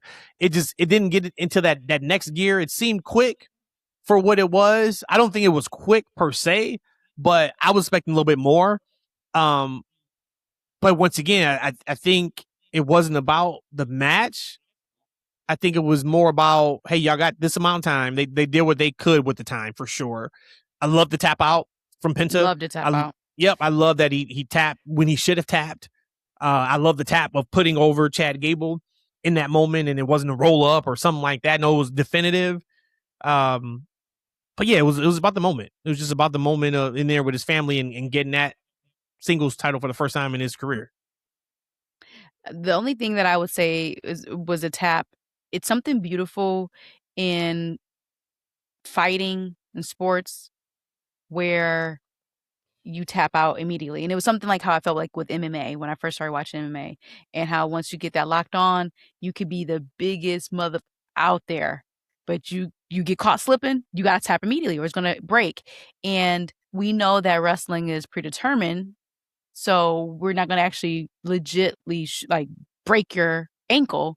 But it just was really reminiscent to kind of how I felt about MMA. And it gave me respect. One, it felt like it respected Gable when he put the ankle lock on immediately. Thank you for doing that. It finally hit me. It finally hit me. Still trash. Music is still horrible. Stop. No, you can't do that. Stop. Still horrible. But I understand the clapping now. It's from the Minnesota Vikings. The skull. Why? The skull. I never got it before. I get it now. Music still sucks. No, it doesn't. But I understand the clapping now. So for football, if you guys are not familiar, that is like the Minnesota Vikings fan chant. Yeah, they say skull and then they do the clap. And it didn't hit me until we were inside of US Bank Stadium and he did it and I'm watching the crowd do it. I'm like, because our Minnesotians are there. Yep. The Minnesotians, that's what it was. Still think it sucks. Now, I'm not giving him any bail whatsoever about it. No. You were feeling it. You enjoyed yourself. I so enjoyed it. And I hate Minnesota Vikings. But if I had to be in that moment and do that and hit just to hit the gable, I'm okay. I'm okay cool, with that. Because the Lions are good now. So we can beat the Vikings and it doesn't matter. Y'all can do that stupid skull shit all you want. But when we sucked, when we were 3-13 every year, oh my God, that was the worst. I probably would have picked the fight with somebody. It's kind of like the Packers too, because we own the Packers now. Shout out to anybody. We drove through Green Bay. I was like, look at this piece of shit spot. But shout out to anybody who is a Green Bay Packer fan. We own y'all. But even the doom, doom, doom, go, Pack, go. It used to bother me when we were 3-13. Now we sweep y'all every year. It's cool. Y'all get it off. Go ahead and get it off when it don't matter. Because you ain't going to hear it when it does matter at the end of the game. I love me. See, so you be legit in your stories of 3-13. That was back when it was 16 game season. So yeah, you're right. Now that it's 17 playing game around. Seasons. But anywho's. I may tell jokes, but I never tell a lie. Okay, where's the camera at? Ultimately, I just loved how he hit him with the ankle lock. And I'm supposed to believe this. If I'm watching this as art, I'm supposed to believe this. And he's not getting out. And it was such, like you said, a decisive victory over him. And he tapped immediately. It took nothing. I felt no less about Penta and his greatness by tapping that quick. And it gave all of my hell yeah respect over to Gable. So that was my takeaway of that match. It's the equity, right? 5+ month run for Penta. Penta's him. We know that. Ain't nobody knocking Penta at all. And for him to tap and then take the belt and then hand it or put it on him. Yep. Once again, you we're doing ultimate everything respect. We can here. You know what I mean? To make these moments and make these people try to pass off what we've done. It was great. Yeah. It was good. I ain't gonna say it was great. I thought it was really, really good. And it was an incredible moment. The moment was great. The moment was great. For Chad. Yeah, incredible moment for him. I got a text message from my guy, Bush. Shout out to Bush. He sent me a text message. He didn't know we were at SummerSlam until night one. He's like, "You watching live?" And I took a photo. I was like, "Yeah, I'm watching live." He was, "Oh shit, you live." But he sends me a text message, and I guess on the telecast, it was the root beer gimmick. And then I guess it was Chad Gable because he's got that dog in him. And I was like, no, that's not. They didn't say. He's like, man, I swear to God, they said that. He's like, that's what he said when the guy, the root beer guy was in the ring with Chad Gable. He's got that dog in him. I was like, see, as much as I love the Gears of War thing, you can miss me with that. And then I thought I was like, yo, is this guy about to turn on Chad Gable? He was just in the ring going a little too crazy. I was like, okay, who's got the hoodie on? We get another. Nah. It's Phoenix. They went to commercial. They went to commercial.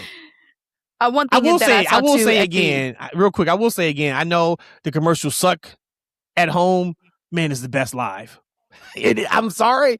It gives me time to get on my phone if I want to. It gives me time to go get a drink, get some food, go to the bathroom. If you time it out on these shows, if you're there live, if you time it out properly, you won't miss something. I understand it sucks on TV, but even on television, to be completely honest, it's not the worst for me because I use that time even at home. Go on social media if I'm doing something, or you know what I mean? If I got to go do something around the house real quick, I don't have to do it during the match. Especially if you're paying like close attention to the match. Like you don't want to have to like leave, or you mentioned like being on your phone, which shout out to the Minnesota and Green, whatever this place called, US Bank.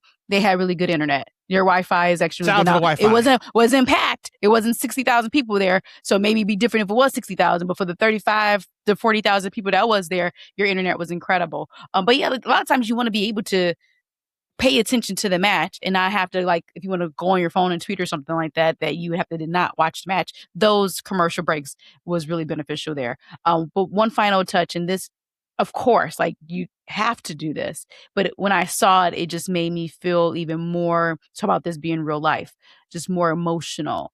When Gable was celebrating and his family was coming into the ring, the ref is holding open the ropes for all his family members to get in the ring.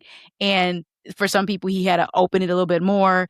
And that's just like so special to me, because a ref doesn't usually often do it unless he's bringing in Charlotte Flair or he's referencing Charlotte Flair match. So they don't usually do it often. But when I see that, I'm just like, oh, that's just even Once more again, emotional. It's the respect. It's the respect. It's so, yes. Right? So Like I thought that was this thing just is cool. sacred. Yep. So when they're allowing you in the ring, that's completely different than just going up the steps and going in the ring yourself. Yeah. It's a whole different thing, man. Yep. It was emotional, yeah. So 135 it. I was hoping that we could like not even talk about this, just because again, we're now making it even more real. It was already more real when they announced it a month ago. Then it was most real when they actually had the match, and now it's about to be the mostest real.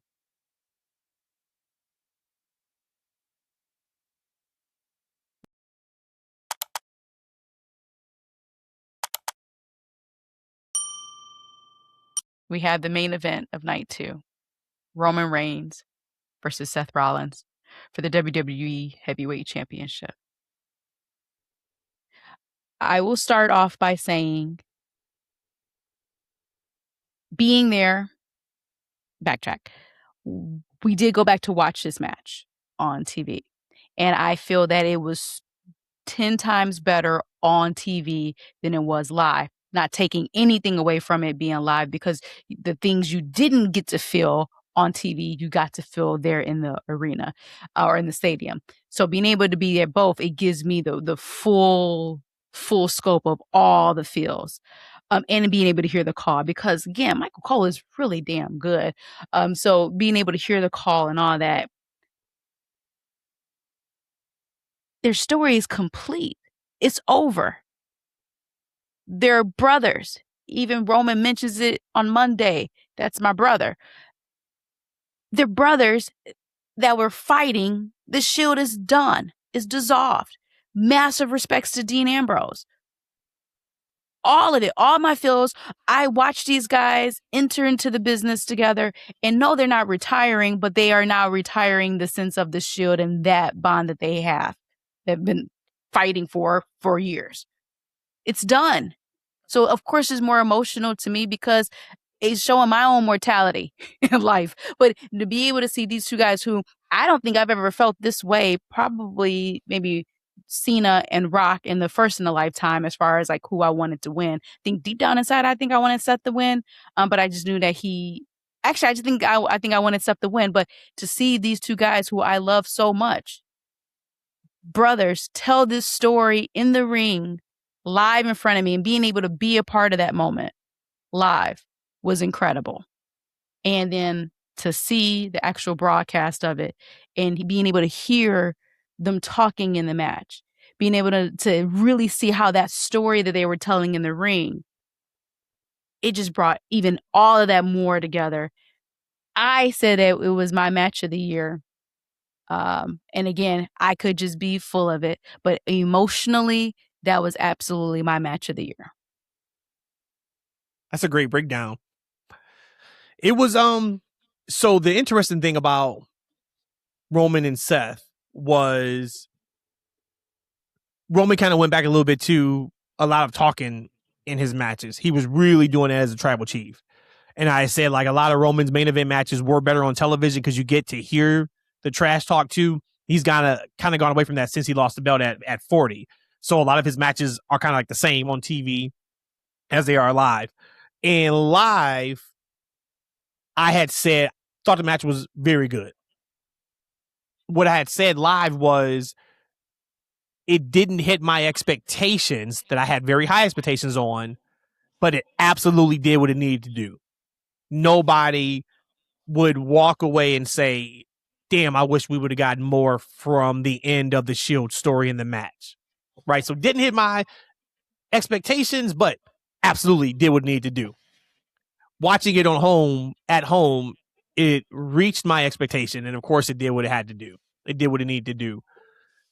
And for me, so I'm watching it. I talked about how I watched Oba and Brock night 1, night 2, same thing.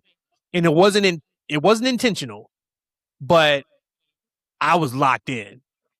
And I'm just watching because, once again, I want to take in everything they are trying to tell me. And this moment is pretty special. You know, I had said something to you yesterday, I think, where like a lot of people's fandom of something was when they first got into it. Me with Hogan. Who knows if I was 10 years older, if Hogan would have had the impact on my wrestling fandom that he did when I was 5 years old. Right? If I'm 15, maybe I'm not really checking for Hogan. Maybe Macho Man was my guy. Right? Yeah. And that's kind of the same thing with Roman and Seth. I personally, and same thing for you, but I had been watching wrestling for 20 plus years before Roman Reigns and Seth Rollins came across my television screen. So I am deep into this already. And now here come these 2 guys or 3 guys with Dean Ambrose, Jon Moxley, and they are one of the best factions in the history of professional wrestling. And we get the best storyline in the history of professional wrestling with the Bloodline. And we get 2 of the best workers in modern day WWE, or you can even say in the history of WWE. And we are now at the point where we need to end this story. Oh. So for me, I'm watching this because I am such a fan of both of these guys. And I know what this story means to them. I know what this story means to WWE. And yeah, there's some revisionist history here or there. Like, let's not act like this is the first time one of them had picked up a chair, but I get it. Right? We got to tell that story. The only knock for me with this match was I knew without a doubt Roman wasn't losing. We're in for the long haul on this title reign. Like, Roman's not losing anytime soon. But see, I didn't have that same sentiment. I actually thought that it was possible that Seth could win. No. So I'm not biting on the false finishes. I'm appreciating and enjoying the false finishes. Right? Like, I know we're going to get the spear into the pedigree spot. So I'm waiting for that spot. I know we're going to get the chair come into play somehow, some way. So I'm waiting for the chair spot. Right? Like, so I'm waiting for these spots. So that's kind of how I'm watching this match. They win 30. My only knock from a match perspective is we go outside the ring and we wrestle around the stadium, no count, just for us to get back into the ring area for the referee to start counting. And then to the point, we do a false finish when they both slide in the ring at 9. And it's like, okay, man, like, so I didn't like that. I do understand the whole thing, though. You get people their money's worth who bought those tickets. It's also easy. It also takes a lot of time, right? So if we're going 30, hey, we can work around the stadium. That's 3 minutes. And like, all we're doing is punches a kick. Now they took a suplex. I always just go crazy when they do those moves on the concrete. But boy, what a match. What a match. What a story. They both should be absolutely proud. I loved Seth coming out. It was like a hologram with the Shield thing. And then him coming out dressed like Buzz Lightyear. That was pretty cool. And then he tried to tell us why he was dressed like Buzz Lightyear. It's like, no. His daughter just watched the last Toy Story, was like, Daddy, I love Buzz. And he's like, I got something for you. I'm sure Becky has something to do with it too. And boy, I'm about to put Becky over so hard if we talk about Raw here in a little bit. Yeah. But what a match. What an incredible conclusion. And to your point about being able to hear them talking, they really didn't say much different than what they had been saying. But one of my favorite parts of the match was we get the ref who takes the spear, great spear. And Seth says to Roman, okay, now this is where the bloodline comes down and, beats my ass. And Roman said, no, it's just you and me. It's always been just you and me. It's always been you and me. Oh, come on, stop. And I love that because that is the proper way to end this story. And Roman has not had help at all on this run. At all, right? So even hopefully, but what I do like is the people who are saying it have had to deal with the bloodline. Right. Seth has had to deal with the bloodline. Right. LA Knight has had to deal with the bloodline. So that is how they're looking at it. From my eyes, I'm like, hey, y'all, can y'all please get this together? Roman ain't used the bloodline in over a year now. Yeah. But that's not what his competitors are seeing, right? This is a different Roman Reigns. So now I get my shot at Roman Reigns one-on-one. This reign is about Roman absolutely stamping himself as the GOAT. I needed my cousins. I used my family. Last reign, I'm doing all this on my own. Y'all ain't got nothing to say. You ain't gonna have nothing to say. So we get that the Dean Ambrose, John Moxley tributes. Unreal, because how can you do this match and not give an ode to him? Both of them doing one of his moves. Oh my God. And tremendous. That popped me so hard. That popped me so hard. Man, oh man. I mean, they really did everything they needed to do. Everything they needed to do. And then, of course, we get the fist bump. I think we all knew that was coming. But what I loved the most was the masks in the ring, and they left a spot for Moxley. That was intentional. They could have easily stood in a certain way where they were standing next to each other, and they did it. No. You put Moxley right in the middle. Tremendous stuff, man. Down, the match was over. Of course, double down. They're laying there, taking it in, touching each other. Then we get, the spot where they're just staring at each other from corner to corner. And kind of give it, we're that one. Yep. Mm-hmm. And just it was looking at each other in their eyes. We did it. That was emotional. You couldn't ask for much more, man. And like I said, the match was fantastic. Match was great, but how can it not be? Yeah. You know what I mean? How can it not be? I love the table spots. Both of them go through a table. I mean, they really just thought about everything. And that's why I said I was so happy and so excited to see this, because I know this is a story they've been trying to tell for years. So I know the match is going to deliver. So it delivered in the building. It delivered even more, I think, for me on TV. But if I had an inkling that Seth had a chance, that match may have overtaken Punk and Roman. That's what I'm saying. For me, maybe. But for me, I did think that. And to me, the story that they told throughout that match, and again, I'm guilty. I'm able to have seen it live, and I've also been able to watch it on TV. But for me, that was match of the year for me. And I think anybody I think it should be match of the year for almost everybody, unless you knew going into it, hey, Roman's not going to drop the title, because even the motion part of it was more. The Roman and Seth was way more than Roman and Punk as far as the emotional investment of it. So, I mean, that is my match of the year. That's awesome. And then they had when they were getting out the ring, they kind of looked at each other again and kind of gave each other a Ned Hod.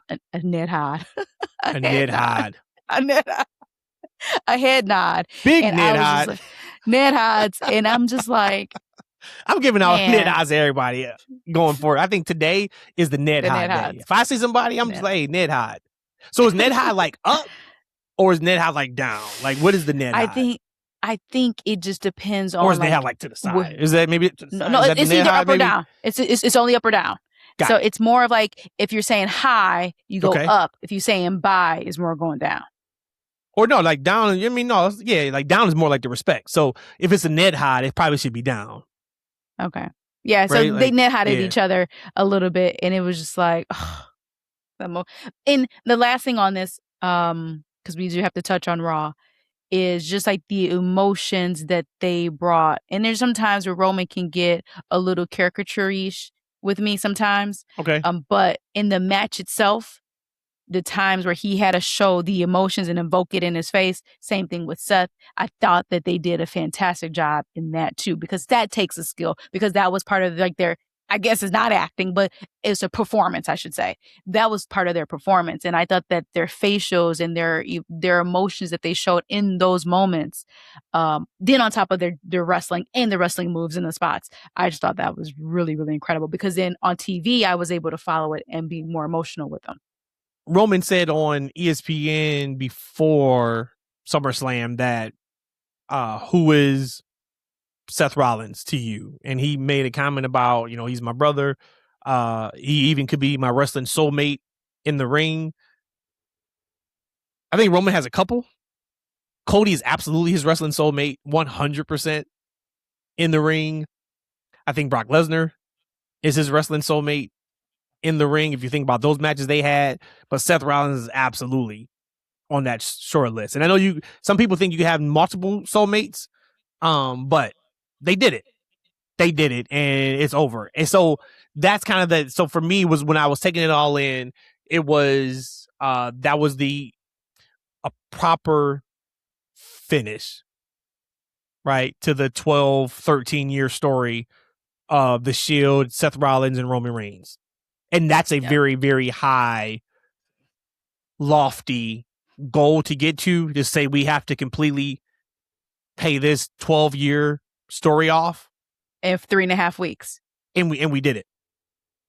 And we did it. So overall, I mean, of course, as you guys can tell, we had a fantastic time at SummerSlam. We really did. Hopefully everybody else enjoyed it. I could see, I saw some of the negatives online. Some people saying that, hey, it just came across as like a good show. It wasn't anything quote unquote special. Once again, I don't know that because that's not my experience, right? That's not my reality. Yeah. My reality is what we saw and what we did when we were there. And that's also the cool thing about hearing other people's experiences, because nobody has the same experience. Right. Right? Like even somebody at home can say, we dogged some stuff that they absolutely loved, and they could have a legit reason why they absolutely love Danhausen and Dominic, right? Where they were a really big fan of Baron Corbin winning that championship, because I remember what they did with Corbin, where they didn't, like whatever that looks like. So that's always cool just to hear. When he was Applebee's manager, yeah, or waiter, not the manager, Applebee's, the unstoppable, net odds. Oh man. So all right, so let's talk about Raw. Boy, what an incredible night for LA Knight. Oh my God. Incredible. He is now, I have a new favorite wrestler. After my goats have retired from and their whatever, I have LA Knight is my number one wrestler. He is my favorite not to wrestler. Say not to say he has to be your number one, but why not? He broke Roman. For me, in the ring. That was the moment. You got to go out and deliver. Yeah. You got to go out and deliver. Because we're about to set you up to go against Roman at Money in the Bank. You got to go deliver. You've been talking shit for weeks. Excuse me, I'm sorry. Months. You've been talking for months about Roman Reigns. You finally have Roman Reigns in the middle of the ring. Go out there and produce. And boy, did he produce. Him spelling out "you suck" in the way of the Shield. Oh my God. To your point, that was when Roman. So I thought he was just making up shit. So that was he spelled out "you suck." Yeah, if you go back, he spelled out "you suck," which is why he said "you suck" at the end, like they do the Shield. Oh man, to your point, even Roman couldn't keep that together. How incredible! Like such a bravo, LA Knight. I'm happy for him. I'm so happy for him. We're gonna have to deal with people complaining that Roman's not putting LA Knight over. It is what it is. It is what it is. Right, but he's getting his spot. Yeah. He's getting his spot. He's going to deliver. I thought it was a great promo for Roman. And that, I mean, he said the bitch word early on, and you know how I feel about that. But other than I thought that was a really good showing promo for Roman. Man. No, it was an incredible promo segment. From putting over Seth to, dude, like, no, man, like, look at us, right? Like, I mean, they did it. They did it. And then you couple that with LA Knight talking to the Bloodline backstage before he left. You can't touch me. Fantastic. LA Knight is my favorite wrestler. Yeah. So don't let me come on here and ever disrespect LA Knight ever again, okay? Him flubbering the rest, because he did flub a line too in the ring with Roman. But I think that's a superpower. I think Ned Hodge, I think his blubbers, LA Knight's blubbers is his superpower. I think the day that he doesn't blubber is going to be a terrible night for him. Actually, I'm not going to declare anything like that for him. But LA Knight, you are now my favorite wrestler. Thank you. I thought it was also tremendous that they started the show that way, so it takes it off of Oba. I didn't like. Let's go in order. No, the hell with that. What'd you think about the Oba promo? What did you think about the Oba promo and then the interaction with Bron Breakker immediately after? Unfortunately, that was the one thing I got spoiled on the Facebook, was the interaction of Bron and Oba. So I kind of already knew that was happening. Were you on Facebook putting up content for the TFW page? No, I was just like Facebook stalking at that time. Got it. And so, were you on any social media platforms putting up content for the? No, not really. Just watching reels about stray dogs getting adopted and fostered. That's pretty much about it. Got it. Okay. I'm just trying to see, where you're spending your time at. That's all. Yeah. I'm trying to see where your Ned Hodge at. I'm gonna hit you with a Ned Hodge. My Ned Hodge was on. It was my day off, so it was my Ned Hodge day Ned off. Hodge. So. You got some great Ned Hodge though. You do got some great Ned Hodge. I enjoy your Ned Hodge. Okay, let's go. Them Ned Hodge be right, boy. Come on back. Oba Femi, Bron Breakker. Hey, get back here. Oba Femi, Bron Breakker. I don't know. But yes, okay, I'm there for it. No, I'm flustered right now. I'm sorry. Yeah, the promo. I'm sorry. I'm flustered. So, I like the promo. Promo was thanking Brock Lesnar. And hey, I am Brock Lesnar, right? I am that. I'm taking that spot. We forge our own path. Cool, got it. Love it. Okay. I got it. This goes back to, though, where we said he must have then relinquished his title shot because he didn't bring up anything about CM Punk calls out Oba Femi Saturday night. And once again, Punk was on one. He calling out everybody. But then we don't get anything like that about Oba. And I know it's not because that's not where they're going. I don't know how I would have done it. And I love the way it ended because I had a problem with the promo. And I'm like, okay. And then that's the reason why. I'm like, damn, ain't nobody cut him off. Nothing. Okay. Vision music cuts him off, walking up the ramp. And then we get the face-to-face with Bron Breakker. And I'm like, okay, I would have loved for Bron to have done something first. Then we get the face-to-face. And not against Oba per se, but we need to know as a viewing audience, this is a different Bron Breakker now. Before we get that face-to-face, for that face-to-face to matter. But you don't think it was like in passing? But you don't think because it was in passing that it kind of bled the line and kind of like did both of what you're saying? Kind of mix both? Yeah, because it worked. That's because he never took his eyes off the entrance ramp, right? Even after the match starts. Plows through Tozawa. Goes to the back to find Heyman and have that conversation. So it worked. It was one of those, all right, just wait for a second to see how it all plays out. For sure. But that was the issue that I kind of had was like, yo, okay, if Oba ain't going to talk about going for the championship, at least give me like in that Bron moment a little bit more, but they did it right. And I love Bron asking Heyman, hey, where is Oba? Where's your best friend at? Like, why would I know? No, I mean, he's your best friend now, so I would think you would know, but you're right. I'll find him. And that look on Heyman's face afterwards. I was like, all right, we're cooking now. Great first step. Raw was fantastic in regards to setting the groundwork and the framework for what's to come in the best possible way. Outside of one thing that I hated, we'll get to. But fantastic first night for Bron Breakker. I am now looking at Monday Night Raw is his first night on WWE. Great first night. Yeah, I appreciate that. Just like how LA Knight is now my new favorite wrestler. Yeah. We got to do a reset. And I think they did a very nice job with that. So that was that. I'm excited. Remember my joke. Which is what? About Corbin and Cass. And just so you know, he said, "Eat that, man. I'm going to pick up this mic and I'm going to say something. I'm going to say something." Cass, Big Cass. Does he go by Cass or Big Cass? I just wrote my note down as Cass. Big Cass, Cass, whomever. Bro looks great. Fantastic. He comes through, beat up Javon. So I said Corbin and Cass is beating up on Trick and Javon. That's kind of been my joke going on right now. But he comes, beats up Javon. I didn't think that's where that was how he was going to like debut. And I'm like, okay, cool. That was right. Like, he's not about to pick up that microphone. Yeah, he's not going to talk. Right? I told you that. But he did. Backstage, not in front of the people. Okay? It's a little different. Told you.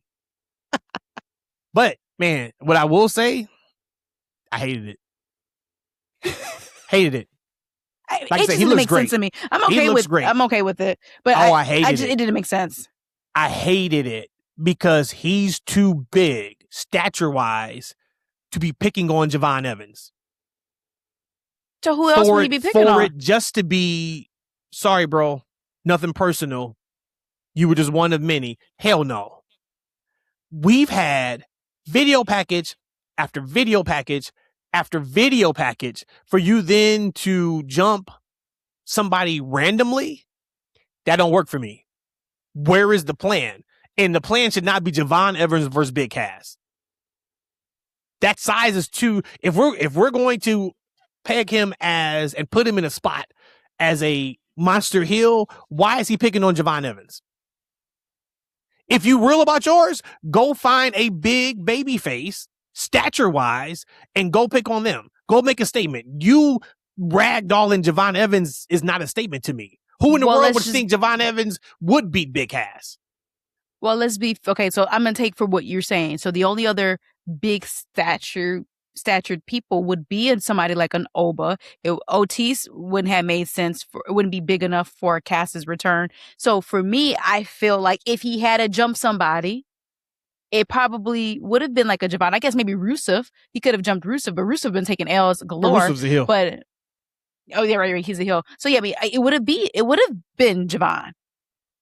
Because everybody else, like, it couldn't have been Oba because Oba had to do his King of the Ring. Javon should be challenging for the Intercontinental Championship. What I'm saying is, who else would have it been? So I get what you're saying, but I don't know who else right now on that roster would have been respect enough to Cass for his return, and also that would be somebody who was big. I think that part, if he had to jump somebody from what we had and what we saw, Javon would make sense. I just don't think that it made sense at all, just in general. But based off of who he had to jump, if he had to jump somebody, I guess I can get that part. I guess. If I was typing it out, I would go I''ON LIKEIT. I don't like it. I like that. You know what else I don't like? I like that. What don't you like? Somebody please tell me why the hell Raquel has barbed wire around the Intercontinental title belt. But more importantly, did she win the match in a hardcore match? The title? Is she known as like a hardcore wrestler? Why does Raquel have barbed wire on her Intercontinental title belt? But more importantly, it was really no attention made to it either. On air. They wouldn't put that shit over. It was like H had said, she go off script. Why is that on the title? He's making her take it off. Bruce, who told her she could do that? I don't know, boss. So I just guess y'all just disrespect titles. Said she wanted some wire on it. I gave her wire on it, boss. I thought she was about to poke Roxanne in the eye with the barbed wire too when she kind of like went down to like hug her. I'm like, oh my God. You can't poke somebody in the eye that can't even get their own entrance music for their match. But in all fairness, it was because we got on the mic to talk about something. I don't care.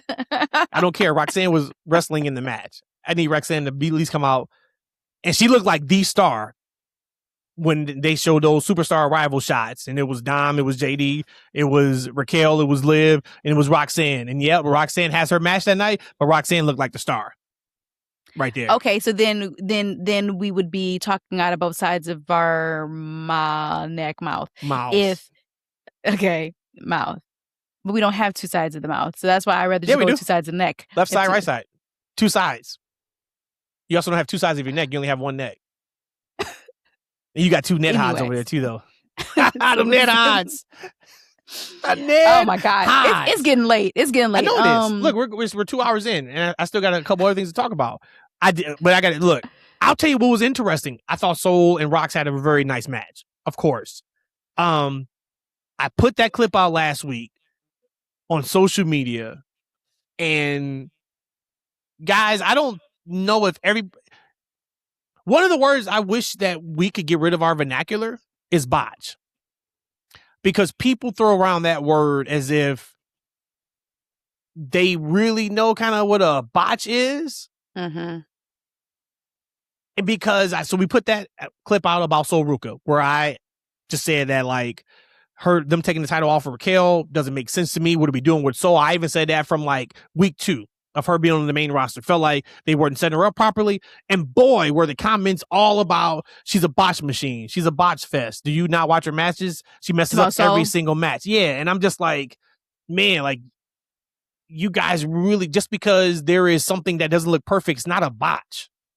Right. Right. Like, so whatever, I guess. But I thought they had a really good match. I like Soul's demeanor. Of course, she had an aggressive side. Not happy. Yep. Right. She was like, oh, I just lost my title. Let's just say hi. Because we know in the past, WWE had been infamous on somebody losing a big match or losing their title. The next time we see them for their next match, they're happy again. Yep. Like, no, Soul came out like not super mad, not super happy, just like focused. Yep. And then she was very aggressive against Roxanne. So very nice match. And then we get a double return. Oh, man. Becky Lynch.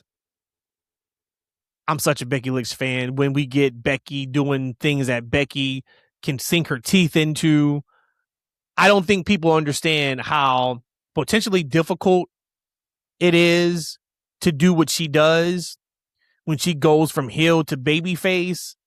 Yep. And particularly on Monday, she used the same stick, kind of, but she geared it towards babyface reactions.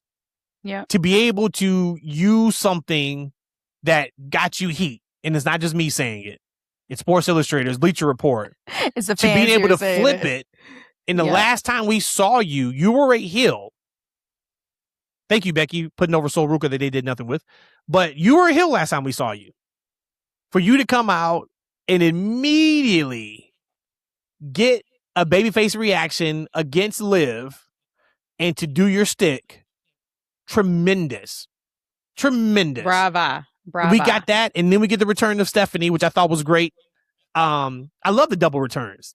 Like, it was so cool to see that. And then I'm like, when I'm watching, I'm like, yo, did Becky know Stephanie was coming out? Because it's kind of how I felt a little bit till they got in the ring and they had that stare down. I was like, oh, they ain't know. Oh, she didn't know. So I'm here for that. And I don't mind that double return. You know, sometimes I'll come on here and I bitch a fit about, well, you just stepped on somebody's return. I didn't have any problem with that back to back because it was already like the Judgment Day. So it was multiple women in Judgment Day. Mm-hmm. So, I mean, in the story they were trying to tell of, you know, Becky's like, oh, Raquel, I already had that. I made that what that is. It's time for me to go after Liv's belt. And then Stephanie's like, hold on, no, you're getting in my way. Don't get in my way. And so I thought that in that case, it made perfect sense for the double return. I have no problem. I didn't think Becky stepped over Stephanie, and I didn't think Stephanie stepped over Becky. Shot in the arm to a women's division, boy. You get Becky Lynch, sure. Stephanie Vaquer coming back in one segment. Ooh, boy, we cooking now. Yep. And that woman has aura too. Man, she's just gorgeous. Stephanie, beautiful woman. Beautiful woman. I mean, both of them. I think Becky's been looking fantastic for the last, 6 months to a year. So we got that. And then, of course, one of the major stories throughout Raw was Roman getting in the Bloodline's ass for losing. I thought that was great. And he's just like, yo, this thing don't work if we lose. Like, y'all got to win. Like, how do y'all lose? We are family. How can anybody ever beat us? I thought that was tremendous. And then Roman basically just telling Jacob, like, look, dude, Royce is not your family. Like, he made fun of his name, which I thought was fantastic. Waste. Man, Royce. That was great. And then Jacob proceeds to kill Royce Keys in the main event of Raw. But I thought it was a great Raw show for setting up new directions. Right? 100%. Like, you watch Raw and you're just like, okay, we're in a completely different season than what we were 2 weeks ago heading into SummerSlam. Yeah. The way that I took Raw in totality was they knew that SmackDown has the potential of being top dog, so we got to be able to rival that. So after night one, I was so hype and giddy about what we about to have on SmackDown. On SmackDown. Yeah. And then after watching Raw, I'm like, okay, yeah, y'all about to go tit for tat. Yeah, return to Orton, return to KO. I'm sure Drew's coming. He's recording a movie, but he'll be back soon. Who else? We'll see what they do with Julia. She got squashed, in 2 minutes by Lash Legend to get into the ladder match. I also thought I saw some conversation about that too, and it's like, why would Lash Legend not squash Julia? Do you not see how Lash Legend looks? But Lash has always been built as a dominant person. Like, in her Rumble matches, in the ladder match, Lash was super dominant. So that'd be silly for you not to think that you're not going to be dominated. I didn't have a problem with that at all. But now they should have a follow up. So I'm hoping to see that. We'll see.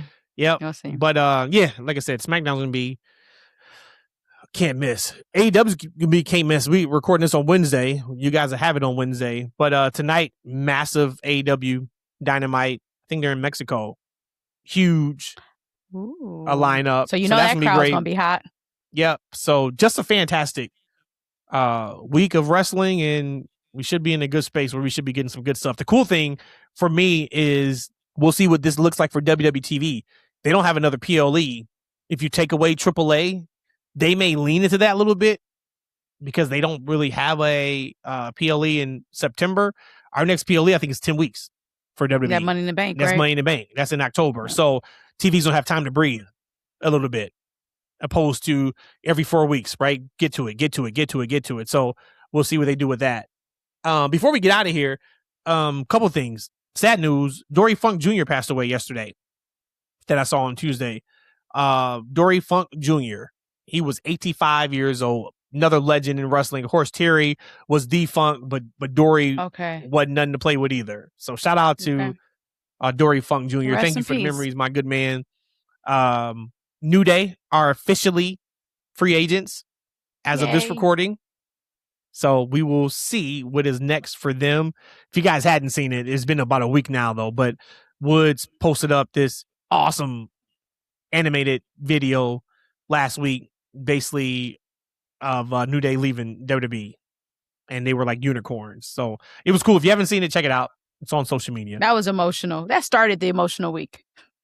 That video that video. It was good. It was good. So, all right, y'all, we out of here, man. Gave y'all 2 hours and 12 minutes. A breakdown of the weekend and the week that was with the freaks, the TFW folks. So, we're going to get this pod out and then keep it rocking and rolling. I mean, I'm excited to get on the next show for SmackDown. I'm very intrigued to see what we do. Like, I know KO is number one contender. Do we go like immediately to that? Is that the Money in the Bank main event too? There's a lot of moving pieces that it should be some good TV. So we will see. Maybe that's why Triple H was so on fire. Maybe TKO was like, look, man, if you don't turn this around, brother.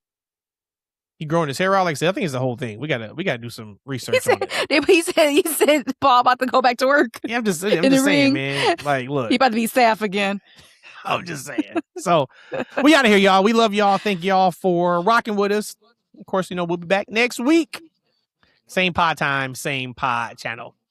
Love y'all. We out.